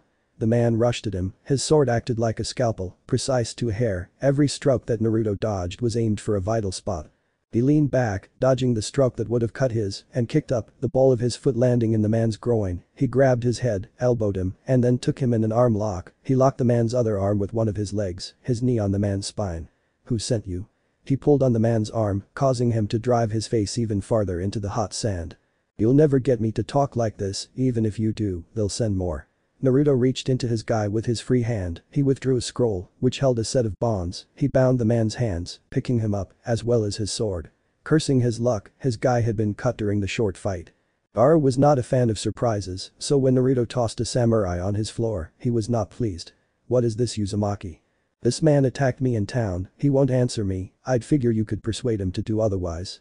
Gaara smirked, closing his eyes. Do you know who I am, mercenary? The man nodded. You know that I could crush your entire body? He nodded again. But I won't, I'll start with your feet. He surrounded the man's feet in sand, crushing them. Tell us what we want to know. Then never. The man choked out. Gaara moved the sand up, engulfing the calves of the man. He screamed in agony this time. Gaara gave him a chance again to talk, but no dice. He went from the man's knees to his groin. Fine. Fine. I'll speak. I'm a member of a group in the land of snow, we received intelligence that Konoha ninja were coming and that Uzumaki was friends with them, we were sent to dispatch him at the same time as they were sent to dispatch the other two. Do you understand that you just attacked an incredibly dangerous person? Gaara asked. And the Uchiha is no pushover either. The Haruno girl, if memory serves, was also trained by a member of the Sannin. Your friends will be dead in a matter of time. Gaara looked at Naruto, who took his sword and thrust it through the man's head. We have to alert Tsunade. Naruto, go to the snow village, I'll send one of my own with you. Naruto gathered his stuff, which wasn't much because he sealed it all in a scroll after packing it so that he wouldn't be carrying a full pack. He walked out of his room to find Temari dressed, ready to travel. You're coming with me? Yeah, I'm the best from this village. Gaara said your Anbu would be behind us, only by a day or so. Alright then, let's go. Naruto headed to the door, to be stopped by Kankuro. Be careful, both of you. With that, he moved. We will. Naruto nodded and was out the door. Sasuke was tired, there was no doubt about that. He ducked the sword that his senses told him was coming and lashed out with a back fist strike, content that he struck something. He collapsed his arm, stepping in and throwing his target back. "What do you want?" Sasuke drew the Kusanagi. The man just smirked and attacked. Sakura, with her focus on Sasuke, almost didn't notice the person trying to sneak up on her. She turned around and punched, her chakra-powered strikes, creating a vacuum behind her arm. She saw the man, but he was fast, wearing a mask that resembled what she'd always believed a demon to look like. He also wore a blue sleeveless guy and a long, black and white sleeved shirt. The stripes ran horizontally, on his hands were black gloves. "You Konoha ninja will drive our business out of the city, we can't have that," the masked man said. "We of the Inuwabanshu will extinguish you." He assumed his fighting stance, a fairly normal Kenpo stance. Sakura also put up her hands, knowing that this was a fight for her life. She wondered what the stripes on his arms were for. She stepped back to what she assumed a safe distance, only to receive a punch in the face. What the hell was that? She thought, standing up, lunging at the man, her own fist finding its mark on his chin. Sasuke dodged the first sword, the second sword, and then blocked the first one again. The man was using a pair of kodachi. He pushed the blade away and punched him in the stomach, his sword aimed at the staggering opponent. He was rewarded with his blade biting into the man's leg. "I see that your skill with that blade isn't exaggerated, Uchiha, but you have yet to see the Shinomori style. I have more tricks up my sleeve, I'm just getting warmed up." He unfastened his cloak, showing that he was wearing his Anbu uniform. He set the sword on his shoulder. "Come on, if you want to fight, this is the best place to come." His Sharingan showed bright, 3 Tama marks each eye. With a blink of the eyes, he was gone, his sword coming down on the ninja in front of him. The elder man brought his sword up to block. "You choose defense, which is the wrong choice." He pushed chakra into the blade, slicing the kodachi clean through and tracing a bloody line down the man's dot. Sakura dodged yet another punch. She'd finally understood the stripes, they made her enemy's arms look shorter. It was a simple trick, but a devious one. She'd decided that dodging sideways and down were her only options. She countered the punch, pushing it aside and punching the man, following with a knee to the sternum. She was rewarded with a crack. But stopping there, that wasn't her plan. She continued assaulting the masked man. Each punch and kick earned her more ground, until finally, she charged a punch with chakra and released all that power upon the man's face, destroying both the mask and the bones below. She gasped at what she saw. Sasuke had cut the man's kodachi, but he still had one sword. "Tell me, Uchiha, why return?" "Because, it's my home." He remembered his friends. "And if you dare impede on my mission, I'll kill you." He charged more chakra into his sword and rushed the man once again. The ninja blocked the sword, only to be rewarded with an electrical current and a boot to the face. Sasuke created his Chidori and ran the man through. He felt the man go limp and pushed him off his arm. He found Sakura behind him, mending her broken nose. "So, what do you think this was all about?" "It seems that they're mercenaries that are angry about the snow wanting to build their own ninja village and us helping." "Well, we need to report this, there's likely to be more," he said. "Let's get to the village and send a letter back home." Sasuke cleaned the blood off of his sword in hand, sheathing his sword, and they continued towards the village. Sasuke had sent his letter, not knowing that something similar had happened to Naruto, who was supposed to arrive within the next few days. Naruto and Temari had crossed Fire Country in a day, much faster than most people could go, but they had a goal in mind and they didn't worry about stopping. By the end of the third day, they were within view of the land of snow. They went down into the valley, coming across 2 bodies. "This is Sasuke's work here." Naruto turned and looked at the other body, its face smashed in. "These were the guys that were sent after them, come on, we need to catch up with them." Naruto looked at Temari, who nodded and followed. She looked worried. "Temari strong Naruto, you're just imagining it." But still, to see her looking like that, it's uncomfortable. Naruto kept his thoughts to himself, but kept them near, just in case. It took an hour, but eventually that thought gnawed him, wearing him down. "Temari, something's wrong." "There's nothing wrong with Naruto." "Lie. Don't give me that, I know that something's wrong. Tell me, we're a team, we help each other." She glared at him. "Those bodies were enemies. Are we walking into another war here, Naruto?" Truth be told, he wasn't sure. But you could never let them know. "Probably, Tsunade's sending in more soldiers, so time will tell, but it's seeming more and more like this is a war." Naruto paused. "It also seems like there's something we don't know. Let's see what Sasuke and Sakura, as well as the daimyo know." Naruto said, examining the snow-covered path. "Okay. Also, Naruto."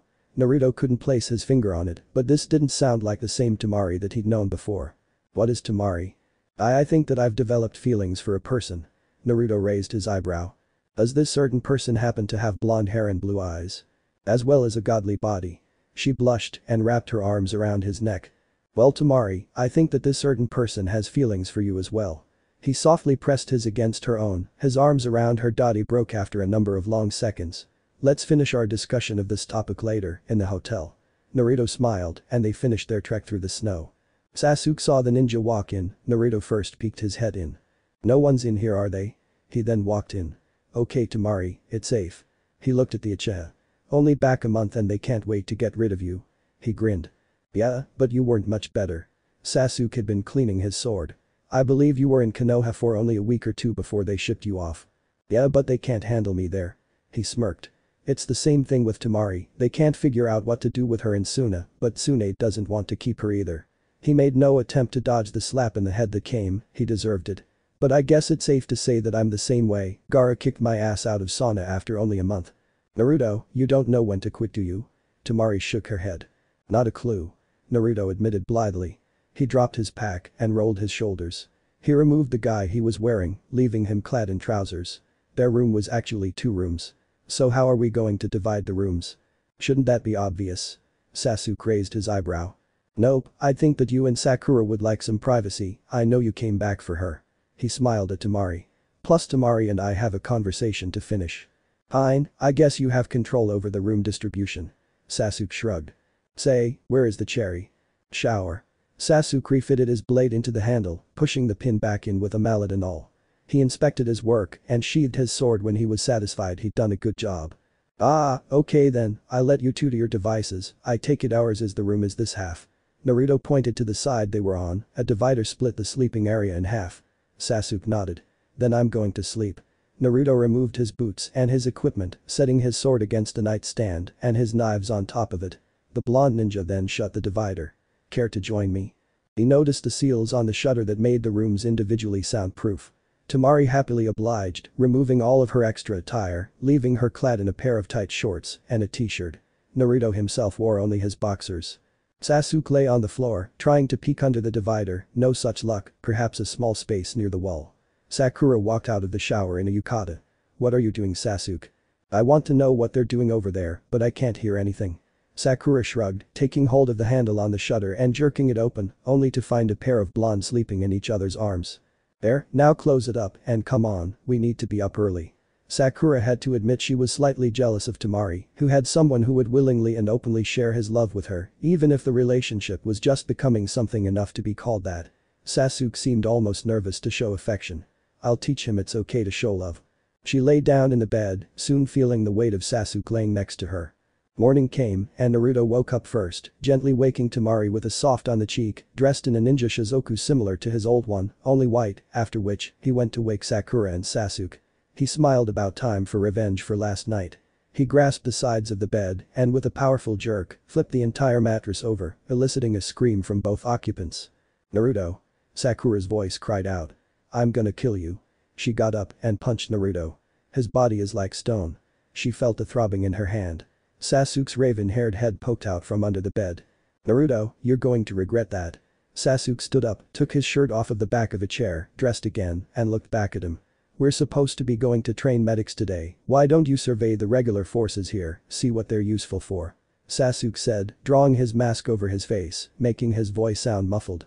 Make sure that they're prepared for a ninja attack, the guys that I met today seemed pretty talented, but still around a higher Chunin level, someone who had a basic grasp of knowledge, but not quite enough experience. He then turned on Temari. You keep him from killing anyone. Sasuke left with Sakura, Naruto stood there, curious of the meaning of what the Uchiha had said. He doesn't seem to think that you're capable of controlling yourself. Temari spoke.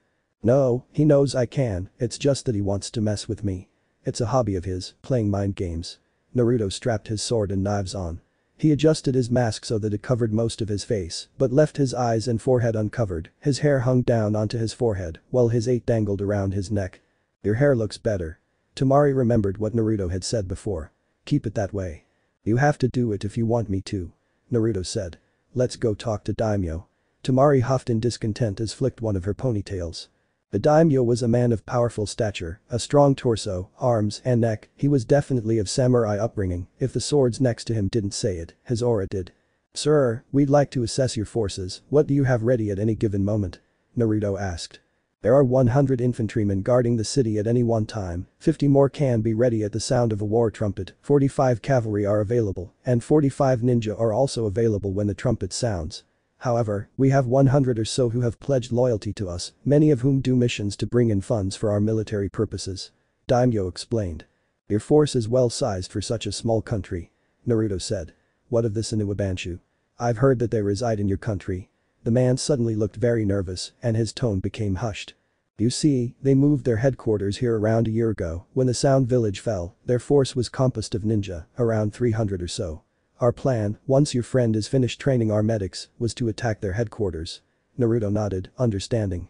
Well, if I may, sir, I'd like to take your 5 best ninjas with me to covertly attack the village. Only 7 against 300. The man huffed. Not even the Sannin could hope for those odds. Naruto's gaze grew hard at that. They would level an entire village with their power. He regained his composure. I was trained by Jiraiya of the Sannin and his elder brother, Hashin Kaisho. Naruto said. It's not a matter of destroying their entire forces, just compromising their strongholds, setting fires in their barracks, poisoning their water supply, and assassinating the head of the forces. Naruto said. Temari and I could do it alone if we had to. But I was hoping that we could use some of your men to even the odds a little more. You were trained by both of the Hashin brothers. That you found the self-imposed hermit Kaisho is no small feat in and of itself. Very well, I'll have my 5 best brought here when they return from their missions. You may take them for your mission. Naruto bowed and they took their leave. Their next destination was lunch. They found a soba stand and ate there. Temari, how much do you know about blade work? Little, I know the basics, but not much more than that. Why? The sandy-haired girl looked at him. Because, I will show you what I know. Naruto stated. How? We've only got a short amount of time to train. I can't learn much so quickly. I know a way to, it's something I learned with Jiraiya, it's called a hyperbolic time. It takes every hour and turns it into a month, every day into 2 years, that's what it will seem like anyway. Your mind will retain the knowledge, but your body won't feel the aging effect. That must use a lot of chakra. It does, I've never used it for more than a day. It's very similar to Tsukiyomi. Naruto explained. The Temari seemed totally awed by the idea of your body sleeping while your mind learned. Sasuke and Sakura sat in front of 25 raw recruits, ninja who were fresh from the academy. Sakura held her folder in her hands, to her left was a board. Tell me, each of you applied for medic training, but how many of you are really ready? She asked. All of them raised their hands. She began tacking up pictures, each holding a more gruesomely mangled corpse. How about now? Several dropped their hands. Each of you leave. She pointed out the 5 that dropped their hands. The rest, you have stomachs, but you will need to learn how to deal with the stresses of being a triage medic. She paused. On the field, we decide who lives and dies. Kept calling it murder when I did it. Sasuke muttered. We help those we can, and those who aren't dead yet, we don't take sides, we don't ask questions, we just help them. My bodyguard here watched as his entire family was murdered before his eyes, by his older brother no less. This is the type of place you'll be going to, the shitholes of the world. She smiled. You'll be bringing people back from hell. She watched as 20 young faces grew pale. Naruto had devised a plan, a rather sneaky plan that involved several devious parts to the whole accumulation of one grand plan. Overall, his plan consisted of arson, poisoning the water supply, large explosions, and an army of knife-wielding clones. That was where he played his role. He'd sat at his desk for the entire week, fretting over the smallest detail. He had a map of the area, a map of the base, a water pipe blueprint, and even a map that showed the terrain. Temari saw that he'd eaten nothing but ramen for the whole week and decided that he should have real food. She brought some sake and a dish of teriyaki and set them down. And drink, must plan. Dark circles ringed his eyes. Naruto, at least eat the chicken. It's not healthy to sit in one place for so long and not eat some good food. I'll make some tea if you won't drink the sake. Naruto picked up the chopsticks in his left hand and began devouring the chicken. He paused, looking at the written notes, the maps, reports, all of it. I need a break. Temari, do you think you could give me a massage? I'm feeling kind of tense. Naruto stood up. My lower half too please, my legs have never been so stiff. She glared at him. That's not what I meant. But if you really want. Naruto to dodge his hand, backing up slowly, he puts his hands up. I was joking about Temari, but please. A massage would feel great. The blonde girl looked at him, her face still affixed in a way that expressed the verb glare perfectly, to a letter. Fine, we'll have a drink later. Lay down. He went too. It's uncomfortable to get a massage with your shirt on. If I'm giving you a full body massage, then you're going to need to lose the pants too. She looked at his attire, it wasn't hard to remove. You just want to see me. Naruto smirked before obliged. Temari, who now slept regularly with him, had never stopped loving his body. He currently lay face down on the bed. She straddled his lower back and began kneading his shoulders and upper back. Have you ever had a massage with Naruto? Your muscles are like stone. It had never occurred to her that not a single person in his village, save for maybe Hyuga Hinata, would even consider touching him, and she was far too nervous. Don't answer that one, I'm afraid I won't like the answer. Why then, do you do your work as a ninja? You can't enjoy assassinating people. We should learn from what hurts us as much as what we love. Naruto said, smiling over his shoulder. And no, but if this is what I'm looking forward to, then I might have to stay up for a week straight more often. He paused, we should massage information out of enemy ninja instead of torture. It would work just as well, much less messy. It was about this time that Sasuke and Sakura walked in. Both wore a strange expression. Yeah, it's totally what it looks like. The blonde man smirked. Sasuke sat in his room, rolling his shoulders. Sakura had been instructing the students on basic medical first aid. That was when Sakura looked at him. You know, I happened to see that both of them were enjoying it, I could help you with those stiff shoulders.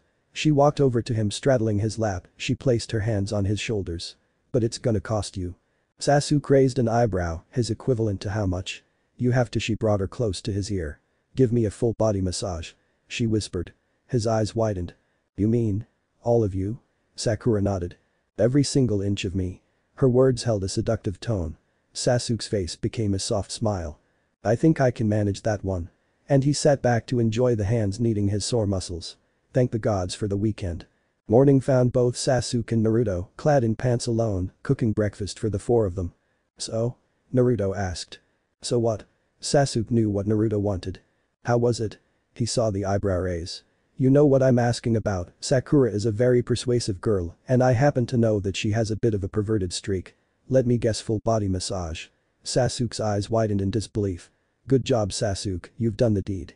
Just remember that you are technically her bodyguard. So how was it, Naruto? Sasuke let his usual smirk appear. It was good, I didn't think it would be all that the old bastard said it would be, but it was. Naruto took a drink of his tea. Almost wish I had a cigarette just to seal the deal. The blonde chuckled. Naruto, your sense of humor is weird. Sasuke chuckled as well. That sounds like something Asuma would do. It's just something Jiraiya would do. Whenever he came home late at night, he'd have this pipe that he smoked. I asked why, and he told me that it made the night perfect. Sasuke saw the sadness in Naruto's eyes. But I don't like the smell of tobacco, so I don't think I could do it. He smiled. Let's go wake the girls as soon as we're done setting the table. They set out the silverware, cups, all of the food, and then woke the female half of their team. Sakura was surprised to see such a wonderful breakfast in front of her. Temari's current state of being had evolved past sheer surprise and was something much more. Naruto, did you cook all of this? She asked. He said that he had some help from Sasuke. Okay then. She fed him. Thank you.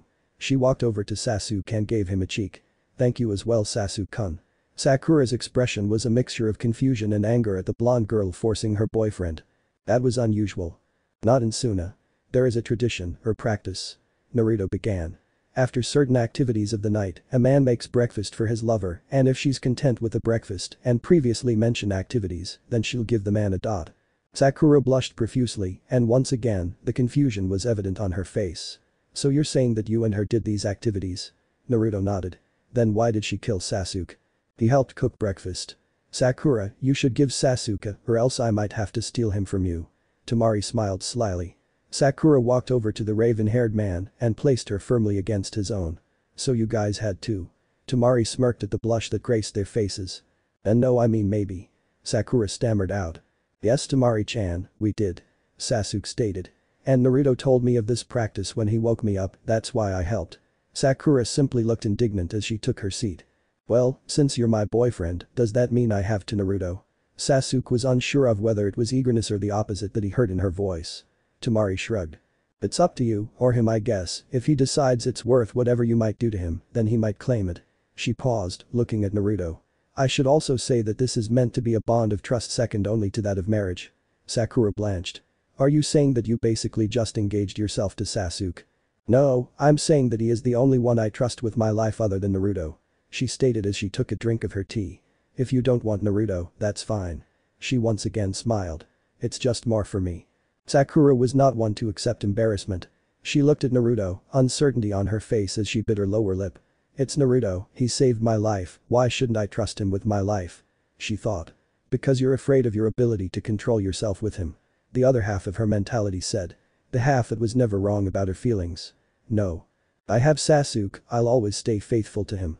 She stood from her spot and walked over to Naruto, who stood up and pecked her gently before sitting down to his breakfast again. Naruto, Temari-chan at my cheek, that wasn't fair. Sasuke stated calmly, admitting that it was rather sneaky. All is fair in love and war, my friend. Naruto's words came quickly and with a hint of a victorious tone. Besides, now we're all family. This way, we'll have more of a bond, something more than just the fact that we were all assigned to a mission to keep us together. Stop talking, it's starting to make sense. Sakura said, her blush still coloring her cheeks. Breakfast passed, and once again all was back to what it had been before. Naruto worked on his plans, Temari acted as a second mind and brought him tea and snacks occasionally. Sakura and Sasuke were at the nearby academy building training medics. Their first objective would be to poison the water supply. Naruto had ordered a specific concoction be made. It would be dumped into the supply while the attack commenced, killing the enemy long after the invasion and leaving no trace of poisoning. Then, they would be forced to stop using the water and the lines, which is when they'd turn to melting snow. That was when their second objective would commence. They'd send a ninja to kill the men ordered to collect water.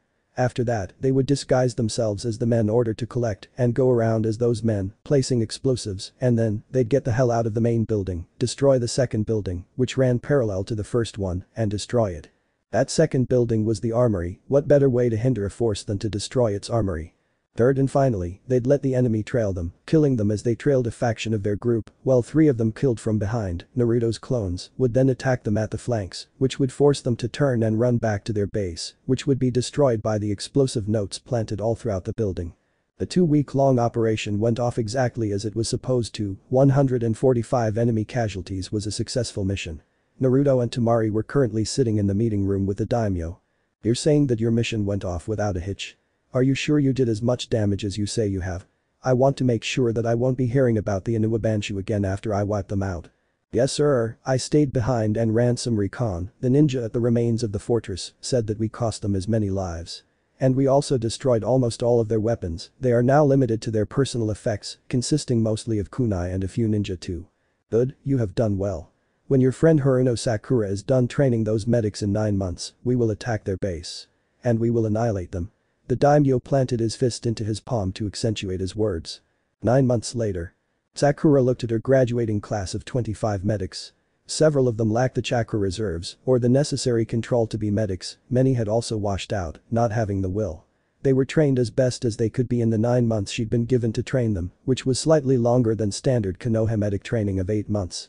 She congratulated them for their graduation, made each of them take the oath of the medic, and told them they were now ninja who were responsible for the lives of any person that was brought in for them to treat. Naruto was sitting with Temari, Sasuke and Sakura. Their mission was complete, they had been called back to Konoha, they would not be participating in the attack that the Land of Snow was going to instigate. Naruto and Temari had returned to Konoha, per Temari's request. The place is growing on me. Was the blonde girl's only defense. Gaara had allowed her to go, releasing Naruto back to his own home as well. Sasuke and Sakura had returned ahead of them, the two were heading directly to Konoha, while the 2 blonde lovers had a very sandy detour to take. This was, perhaps, the best time they'd had in a while, where they were allowed to relax to some extent. Naruto paused as he passed a clearing. He looked to his left and saw a lake. It was a massive one, with blue water. He turned back and smiled. Let's take a swim, it'll be refreshing. It was getting to be fall now, so it would be their last chance to take a swim in comfortable temperatures. They swam in the cool water for a while before eating a good lunch and finally continuing on their travels. Sasuke sat, drinking his sake, admiring the view of the village that he's forsaken before. There, his thoughts were filled with many things. I betrayed them, and they just let me come home. I left, Gord Naruto, and they let me come home. Why? Is it because I killed Itachi? Is it because I never really did anything against Konoha? Sasuke muttered his thoughts aloud. It's because you're important to them. Sasuke's eyes widened as he heard the voice. That's right Sasuke-kun, you didn't think you could avoid me forever did you? You did absorb me after all. Orochimaru's voice sounded in Sasuke's mind, but it sounded muffled, like his own conscience was combating Orochimaru's. Get out of my head. Sasuke said. You don't think I can't silence you? The last Uchiha heard the voice of the Sannin as it boomed with laughter. You can never silence the voices. And in another 3 years, your body will die. This is the cost of absorbing another's soul. Peals of laughter echoed in Sasuke's mind. I'll find a way to get you out of me. Sasuke never realized the consequences of using the Sanin's own forbidden against him. I have to. Sasuke added silently. Boy, you don't know what you're dealing with, your eyes and their trickery are the sole reason that you even survived. Orochimaru's disembodied voice shouted again. Your mind is weak. But in time, your mind will fade and mine will take control of your body. All that could be heard was the snake man's laughter. Sasuke silently shook the bottle of sake in circles, next to him was a second bottle, also empty. It's just a drunken hallucination. Sasuke thought to himself before standing shakily and slowly treading his way down the mountain into the village that was his home. Sasuke woke the next morning with a hangover, his nausea prevented too much movement. Instead, he called for Orochimaru. No answer, it was then that the coughing began. Sasuke coughed and wheezed until he was sure his lungs would explode from his dot. Naruto had been awake for several hours, he had a mission today, his job was to escort a group of medicinal herb collectors as they hunted for an herb that was said to cure a terrible respiratory illness. The mission was supposed to last 3 weeks long, it took him into Arctic conditions high in a mountain range in the farthest reaches of Earth country, it would take them 5 days to get there, the plant was said to grow on a certain mountain, also the largest mountain in that range, and the highest mountain on the continent. They would search for the plant and journey back. Currently he was packing his equipment, his best guy, his warmest cloak, pants, sleeping bag, a face cover, much like a scarf, only and longer, so he could wrap his entire head. On his way out, he found Temari, awake on his couch. Oh. Your door was open, so I came in. She stood up, a bundle in her hands. I got you this, it's a coat. Naruto accepted the bundle. It was a trench coat, a rather one, lined with a woolen, blanket-like fabric. The lining was removable as well, so that it could be worn in a warmer environment as well, a belt was fastened around the coat. I know you're going to an Arctic environment and I'll be damned if I let you freeze to death. Naruto uttered. Thank you Temari, and you shouldn't be sorry that you came over unannounced, you're welcome here anytime. Naruto sealed the coat away and put it in his backpack. I'm sure it'll come in handy. Can you check on Sasuke for me? I saw him staggering around last night, he was really drunk. Just make sure he's okay. I'll do that. Make sure you come back in one piece. She eyed him again as he left. Naruto fixed his mask to his face as he walked into the mission hall, where he met his clients. One man was a large powerfully built man, his name was Tora Akin, he carried a large red backpack, easily half his height, which was an impressive 7 feet. He was clad in grey pants and a guy next to him was a younger man, much shorter and much thinner. He was wiry, thin and strong, much like Naruto. His name was Nishin Arima. Arima was clad in black pants, a long-sleeved shirt and a guy over that. He carried a large pack as well, but it still seemed small compared to Akin's massive one. Both of them wore boots. I'm Akin, the apothecary that sent for your services. This is Arima, my adopted son and apprentice. The larger man spoke in a baritone voice. You may call me Kitsune. I'm the one that was chosen to escort you. Naruto bowed slightly. Let's leave quickly while it's still early. I trust that you can both keep a fast pace. Naruto had to keep as formal as possible in order to maintain professionalism and in order to not betray any of his habits. An expert tracker could find someone just because of how they said so there I was right or something like that. Naruto focused on keeping an ice-cold demeanor. They departed from the mission hall. Sasuke's not doing well, he's been coughing up blood all morning apparently, vomiting too. Temari was standing outside. Akin's face showed surprise. That sounds like consumption, the same disease that the plant we're hunting for cures. Naruto turned and looked at him. If we could see your friend, I could diagnose him and perhaps if it is consumption Lady Tsunade could use some of the plant to cure your friend. Naruto nodded and they headed towards the Uchiha Calm. Sasuke lay in bed, a bloody cloth against his mouth as he continued to hack up blood. It was then that he heard Temari again. Sasuke, I brought someone that you might like to see, but he's at work. The Uchiha knew of course that she was talking about Naruto. After a period of examination, it was determined that Sasuke exhibited all of the symptoms of consumption. They set out again, Naruto, Akin and Arima. Their northwest bearing was easily traversed because of the road that led straight to Iwagakure. They would go through the village, but Naruto was aware of his likeness to his father, a man not well liked in the Iwa village. His mask was his ultimate safety, he was currently wearing a hood-like garment, his hair was an unusual color, so concealing it was in his best interest. All anyone would know about him is that he was an Anbu from Konoha escorting an apothecary and his apprentice. The first day, they spent mostly on the main road, Naruto was quiet as he listened to Arima talk about how he was going to find the most of the plant, which was used to make a medicine called streptomycin, the only known cure for consumption. On their second day of the trip, they were required to take a second, much smaller path because a landslide had blocked the main road. Workers from a local village were working on the road, busy moving rocks, dirt and debris out of the road. Naruto made a mental note of it but spent little time thinking anything of it. Earthquakes happened on occasion and they would destroy things. Roads were a favorite victim of earthquakes and landslides, being entirely reliant on the earth that they were packed from. The third day took them near Iwa. A large section of the wall that surrounded the wall had been collapsed. Several workers were quickly mending the wall with powerful. Naruto found this a little more suspicious. Why would a ninja village be built on or near a fault line? There had to be something going on that he couldn't possibly understand.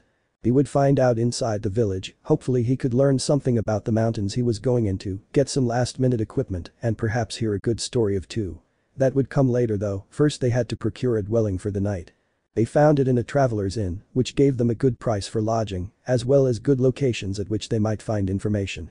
At night, Naruto wandered the village by himself, hoping to glean some information of the mountains, as well as of the plant and sickness which his friend bore. In a small tea house he found his information from an old wrinkled mountain dweller. Naruto stepped into the tea house, disguised as a wandering swordsman, clad in kimono and hat. His sword was on his side, a knife hidden under each boot, and his cloak over his shoulders. "Excuse me, I'm heading up into the mountains north of here where I've heard I can find a plant to cure consumption. I was hoping you could help me find someone to talk to about that." Naruto asked the woman who had brought him his tea. She pointed him over to the elder man who sat alone in the corner, drinking his tea. To ask about the mountain Leng, have you? If you want my advice, don't even think about going there." The man said. On his arms, jagged and distorted scars lay. "My friend has been stricken with consumption. They say that this mountain Long is the only place to get the plant I can make the medicine from. I must go." Naruto looked up at him, his eyes fixed in a steel gaze. "I see." The elder set his cup down, took a breath, and produced a pipe. "Then my next pieces of advice are going to be critical." The man took an inhalation of tobacco smoke. "Bring a strong warrior, one who knows how to combat all manners of evil." "Evil?" Naruto asked. "Yes, evil. On that mountain are things that you've never even dreamed of before. These scars tell of that story." The man held up his arms. "The beasts you'll see on that mountain are hideous in ways no one can ever hope to put into words." He pulled a book from behind him. "This is what I can tell you of the beasts you'll find, where the plant that we call mountain elixir is found, and what you should expect from the mountain itself." The old man sighed. "If you return, then keep the book. I don't expect you to come back anyway." The man paused. "I can feel your power, and even you might not be strong enough to face the beasts and demons that dwell there." The man again lit his pipe. "Sir, I know not what I should call you." Naruto paused, thinking of a name he could call himself. "Simply call me Alhazred. Now go, you have much reading to do." The man chuckled. "I'll pay for your tea." Naruto picked up the volume, bowed, and left back to his home for the night. He noted to himself the man's own dark complexion, uncharacteristic of a mountain dweller, and the queer name the man held. It was so queer in fact that he repeated the name as he sat in his bedroom, reading of grotesque beasts and strange fungi that dwelt on the mountain of Leng. Naruto set his hand on the sword by his side, feeling that after this mission, the blade, as well as his hands, would be covered in the blood of weird creatures. Naruto had spent most of the night reading that book. He got to sleep at 4 o'clock. The apothecary Akin told him to awaken them at 10 after the coldest parts of the morning were past. Naruto was allowed a strangely large amount of sleep for the strange visions he saw of weird beasts, demons, and of a ruler of a long-past civilization. Naruto packed the scrolls that held his camping equipment into his black rucksack shortly after waking. The strange volume called The Law of the Dead, it was a rather volume, telling of strange and far-off places, beasts with descriptions he couldn't even fathom, and treasures, the likes of which would drive men to the ends of the earth and beyond into realms not wholly understood by man. I know I've heard that name before. The Nine Tails rarely spoke of things that Naruto saw, it was especially rare that Kyuubi forgot things. Alhazred is the man that was responsible for the sealing of Cthulhu, the 10-tailed beast. 10 tails? I thought you were the most powerful. Naruto heard the booming laughter. Silly boy, Cthulhu is on a whole different level than I am. The 9-tailed beasts are each one piece of a key that would unleash Cthulhu, much like your seal, our power combined would open a gateway of sorts to the realm in which Cthulhu is locked. That's why it's imperative that Akatsuki never get their hands on all of us. The fox had intrigued Naruto and terrified him at the same time. Alhazred was the man that taught ninja how to use sealing techniques. He is in many ways stronger than he looks. Naruto saw the strong hands, the lie-corded neck, and the ancient-looking sword next to him. The man was physically strong and surprisingly youthful in the way he spoke, not like the Sandame was, his slow, raspy speech. The man Alhazred spoke clearly, and his words were precise, each and every one meaning exactly what he wanted it to. It said that he's the only man who's ever attained true immorality. So then, you're saying that if I let the Akatsuki have you, then something even more terrible than you will be unleashed. Far worse. There's things in the world that could make that Hokage of yours look like a small, helpless child. Some of these beasts would even give you and I a run for our money. Naruto shuddered at the mere thought of something strong enough to give him and his tenant a good match. Pray that you never run into the being called Nyarlathotep. Even Cthulhu was wary of him. It's much like the relationship that your friend Sasuke and you have, neither of you is stronger, but just the same, if you were to fight seriously, the fight would come down to which one of you is more efficient and can go longer than the other. Regardless, we've got to find this plant or Sasuke will die. I just got that bastard home. Naruto shouldered his pack, adjusted it so that it would fit well over his coat, and set it back down to wake Haken and Arima. Shortly after, Naruto and his charges were leaving the hotel, only to be stopped by a man dressed as a samurai, a wakizashi and an old-looking sword on his belt. Alhazred, wasn't it? Naruto asked. I thought so, Konoha Anbu, your demeanor was right, you make a good Ronin. Anyway, I'm coming with you, I can't have 4 lives perish just because I was lazy. Alhazred was carrying a pack, a rather small one, but it was a pack no less. Let's go, we won't be seeing the base of Leng for another 3 days. And then after that, we've got a 3-day climb to the caves where we can find our elusive plant. Naruto knew that the journey would be long, but he didn't expect the 6-day trek just to arrive at the mountain. He continued to feel pressed for time, not knowing how long he'd be searching for the plant that dwelt somewhere in a cave. There was no telling how long they'd be in the cave either. Adichie is a strong boy, he'll make it through this. The Nine-Tails Fox had hoped to comfort the boy. I certainly hope. Naruto spoke to his permanent prisoner. They made good distance, everyone had pressed the pace, and they made 5 miles more than they'd expected.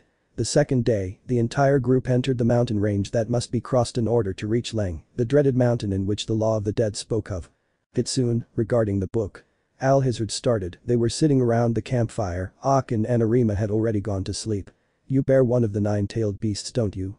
Naruto raised his eyebrows beneath his mask. I thought so, your aura says so. I have to tell you, there's a demon that dwells upon Leng that I want you to avoid at all costs. They call it the crawling chaos, he's composed of these black tentacles, eyes as red as blood, and teeth white as alabaster and hard as quartz. Naruto had read of the crawling chaos, that dark beast, a sketch of the demon had been done in the Law of the Dead.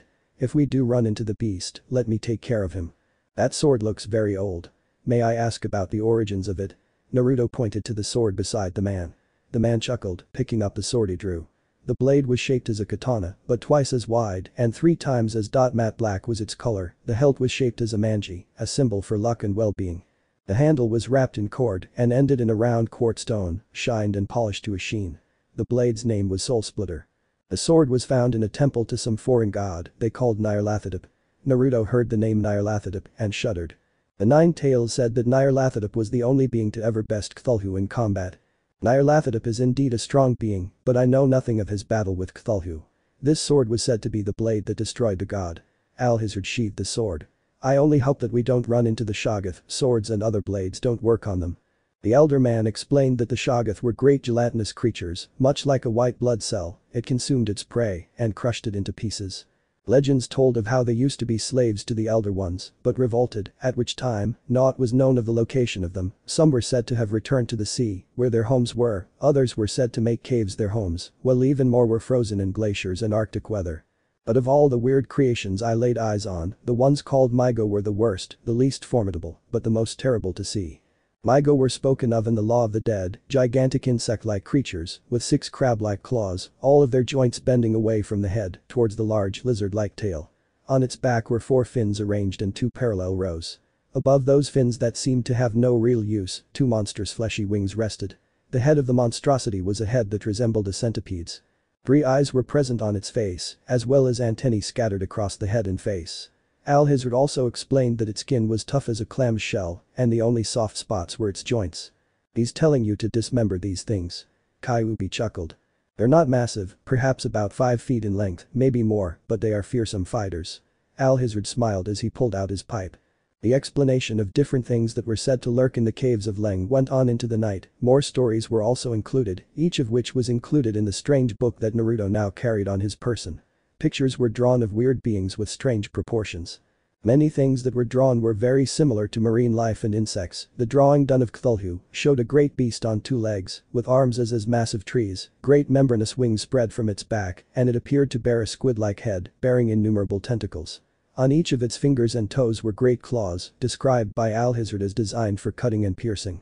Next to the drawing of Cthulhu was what appeared to be a small person. The person came to about what Naruto assumed would be the ankle of Cthulhu, meaning that such a beast would be more than 50 feet tall. It was a big thing indeed, though I feel I might have gotten the scale slightly off. I'd say it was around 40 feet tall, give or take. I had no accurate measuring tool at the time. Alhazred's wooden pipe leaks smoke. Still, 40 feet is quite some height to aspire to. Naruto paused for a moment. Kyuubi tells me that you're immortal and that you taught ninja how to seal. Alhazred nodded. I'm not quite immortal, I won't die of natural causes, and because of that, I've amassed both great knowledge as well as physical prowess. I'm 442 years old if you must know. I sealed Cthulhu when I was 59 and taught the first sealing techniques at 97. The ninja villages came to be not much longer after, I think it was 40 years. So you really are immortal. Life must get boring after a while. Never, I've traveled to realms of both demonic and heavenly beings, seen the bottom of the ocean, which is where I came across a sleeping Cthulhu, but was too fearful to confront it. I later got that blessing shortly after I found the soul splitter in Nyarlathotep's temple. Where is this temple? Alhazred's laughter was quiet but meaningful. It no longer exists, but its ruins are in the underworld. It's a place I'd suggest you never go. Terribly hot. Naruto laughed this time. Say, I'm tired of this Iowa place, they're too damn restricting on what I bring into their walls. What say you that I come to Konoha with you? Silence was all that followed for many minutes. Konoha did technically have open citizenship to civilians, and a warrior who seemed to have fought so many strange creatures surely had more artifacts of eldritch origins. What could Konoha gain from him, other than his being the lone teacher of all things that were seals? His sword, immense knowledge, and fragrant tobacco were on the list. I'll have to talk to our Hokage, but I'm sure that we could find something for you to do. Naruto spoke, his tone sounded sure, but inside, Naruto was unsure of what Tsunade would think of the man that was 8 times her age. It shouldn't be hard, there's always something to do around the village. I've got many skills, not just swordsmanship and the hunting of foreign beasts. No matter, let's get some sleep before the sun rises. Naruto knew that they would only be getting around 3 hours of sleep, but some sleep was better than none. Morning came quickly, and so did the continuation of their trek towards the dreaded mountain Leng. This time, it had begun snowing, and the 4 travelers were already pushing through snow. Konoha. Sasuke's condition had stayed much the same, he was still sick and still coughing, oftentimes blood would make its way up to his mouth.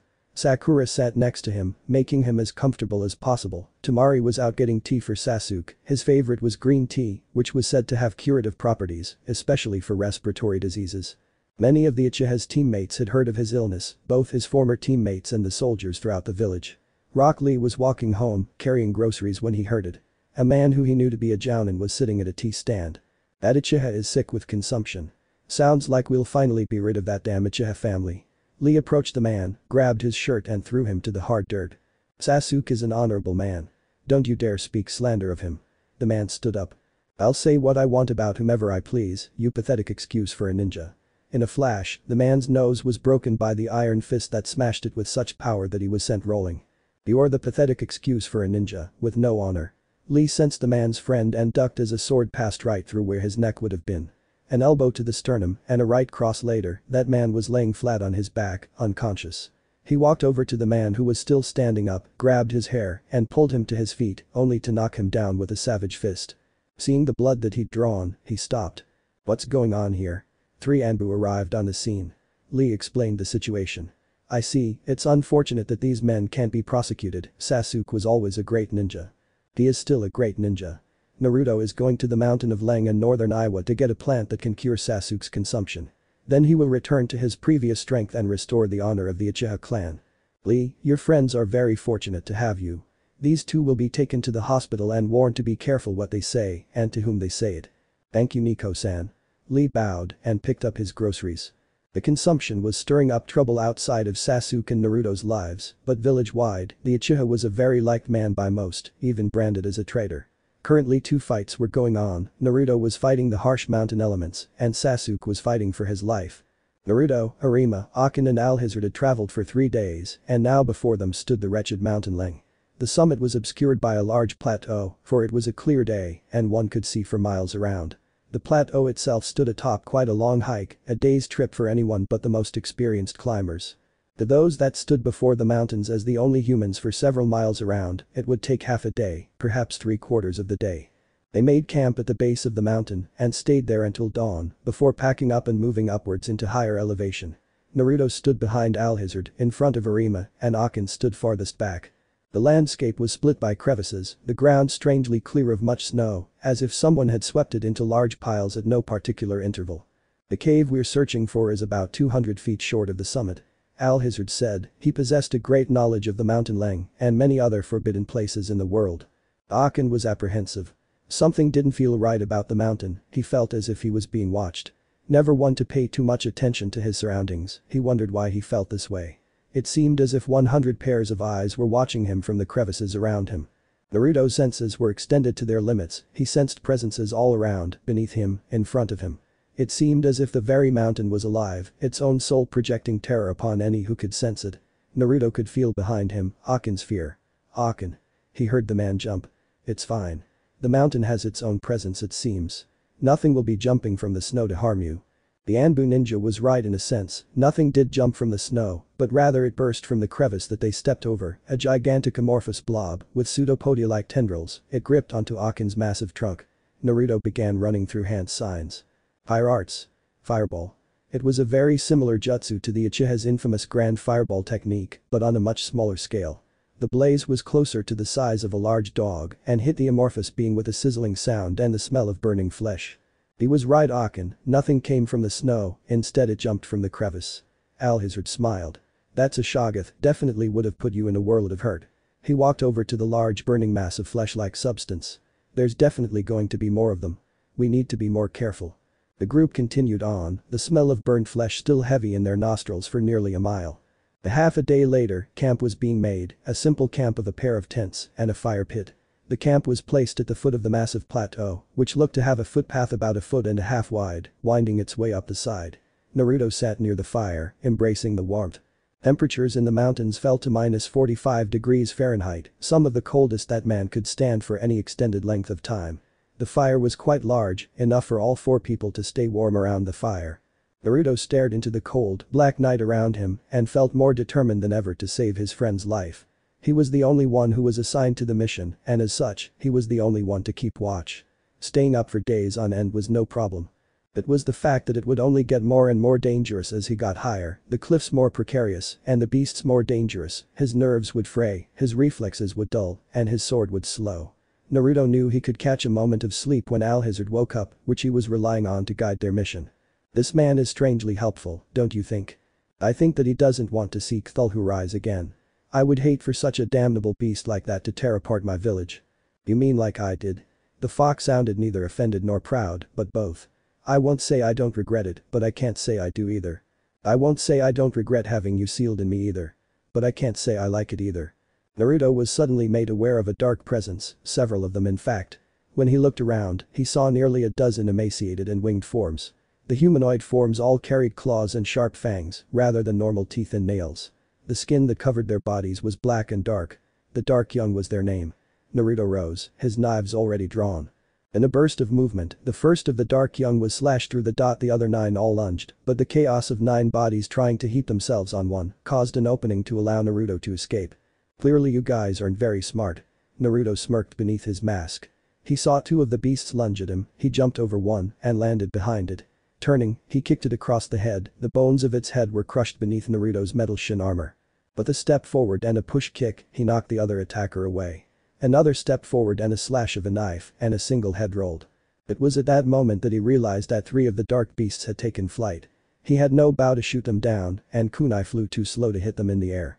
Naruto focused on the 3 on the ground, throwing both of his knives, hitting 2 of the Dark Young, before he reached the third one, his sword came around and cut the arm from a beast from the sky. A third of the ground-borne assailants attempted to use its comrade's loss of limb as a distraction to attack their meal. Naruto promptly lodged his boot heel into the beast's face. Pulling his knives from the faces of 2 beasts, he jumped into the air, meeting his aggressor head-on, he lodged his knives in the back of the beast as he collided with it. A tangle of limbs, wings, and steel hit the ground. The Anbu ninja smashed an elbow across the jaw of the grotesque beast. He stood and dropped his boot on the face of the thing that had attacked him. The final of the Dark Young took him by the side, slamming him to the ground. He caught the wrist of the beast before the ivory claws tore his mask from his face. Naruto used the ground to support him as he punched upward, his fist colliding with a rather solid jaw. A snap was heard as the bones of the beast's neck broke. Naruto pushed the beast from its perch atop him and stood up. Around their camp lay 10 bodies of a beast that technically didn't exist. Bathering his blades, Naruto sheathed the weapons and noticed the unbearable smell emanating from the dead bodies as they decayed faster than anything he'd seen.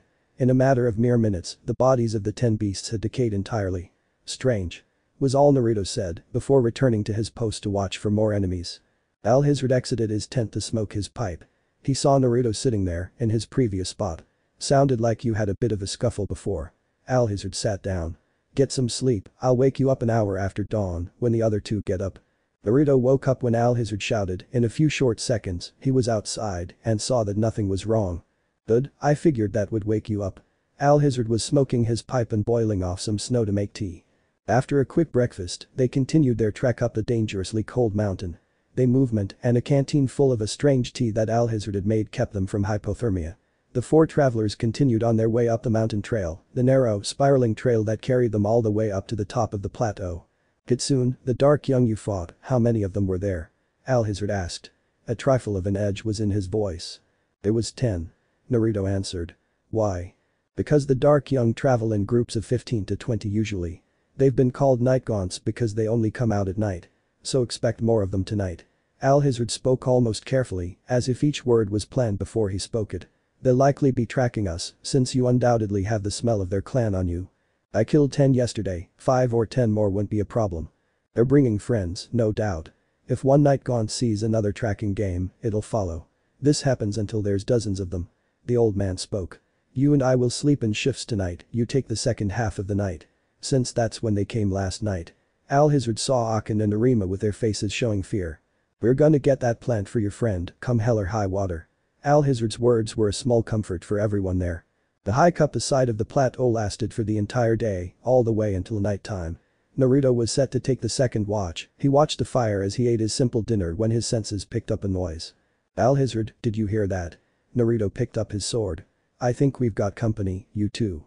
He pointed at Akin and Arima. Get in your tent. Yell if any of them try to get in.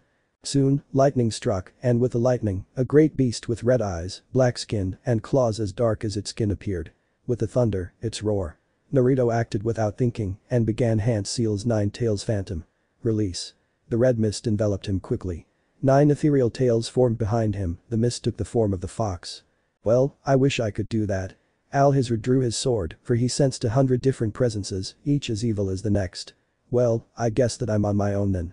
Naruto lunged at the dark beast, his hands shaped as the paws of the Kyuubi. The paws landed on the animal, and claws tore through skin like paper. Naruto landed on all fours and swung his 9 tails at the nameless beast. Alhazred saw as dozens of the night gaunts surrounded him, he sighed, and in a flash of movement so fast that a sonic boom was created, flew into action as he cut through a single body, then a second and third before a single heartbeat happened in any of the bodies. He saw several take flight and threw his sword. Before the sword struck home, he'd finished his jutsu, and a massive fireball torched a dozen night gaunts in the air. He jumped forward, grabbing a single of the Dark Young and swinging it at another, knocking it away as he pulled his sword out of a third one. Naruto's aura flared, and the smell of burning flesh was elicited from the great dark beast as it fell to the ground, defeated. Naruto didn't stop there, he turned and in a massive leap, landed in the fray, and in a final move, flared his aura again. Alhazred sheathed his sword and sat down and watched the spectacle as Naruto began to release the energy bound in the form of a 9-tailed beast dissipated. Damn, I thought I was fast. Naruto chuckled as he laughed, rolling his shoulders. I'll be hard pressed to stay awake all night now. I'll take watch, you get your sleep.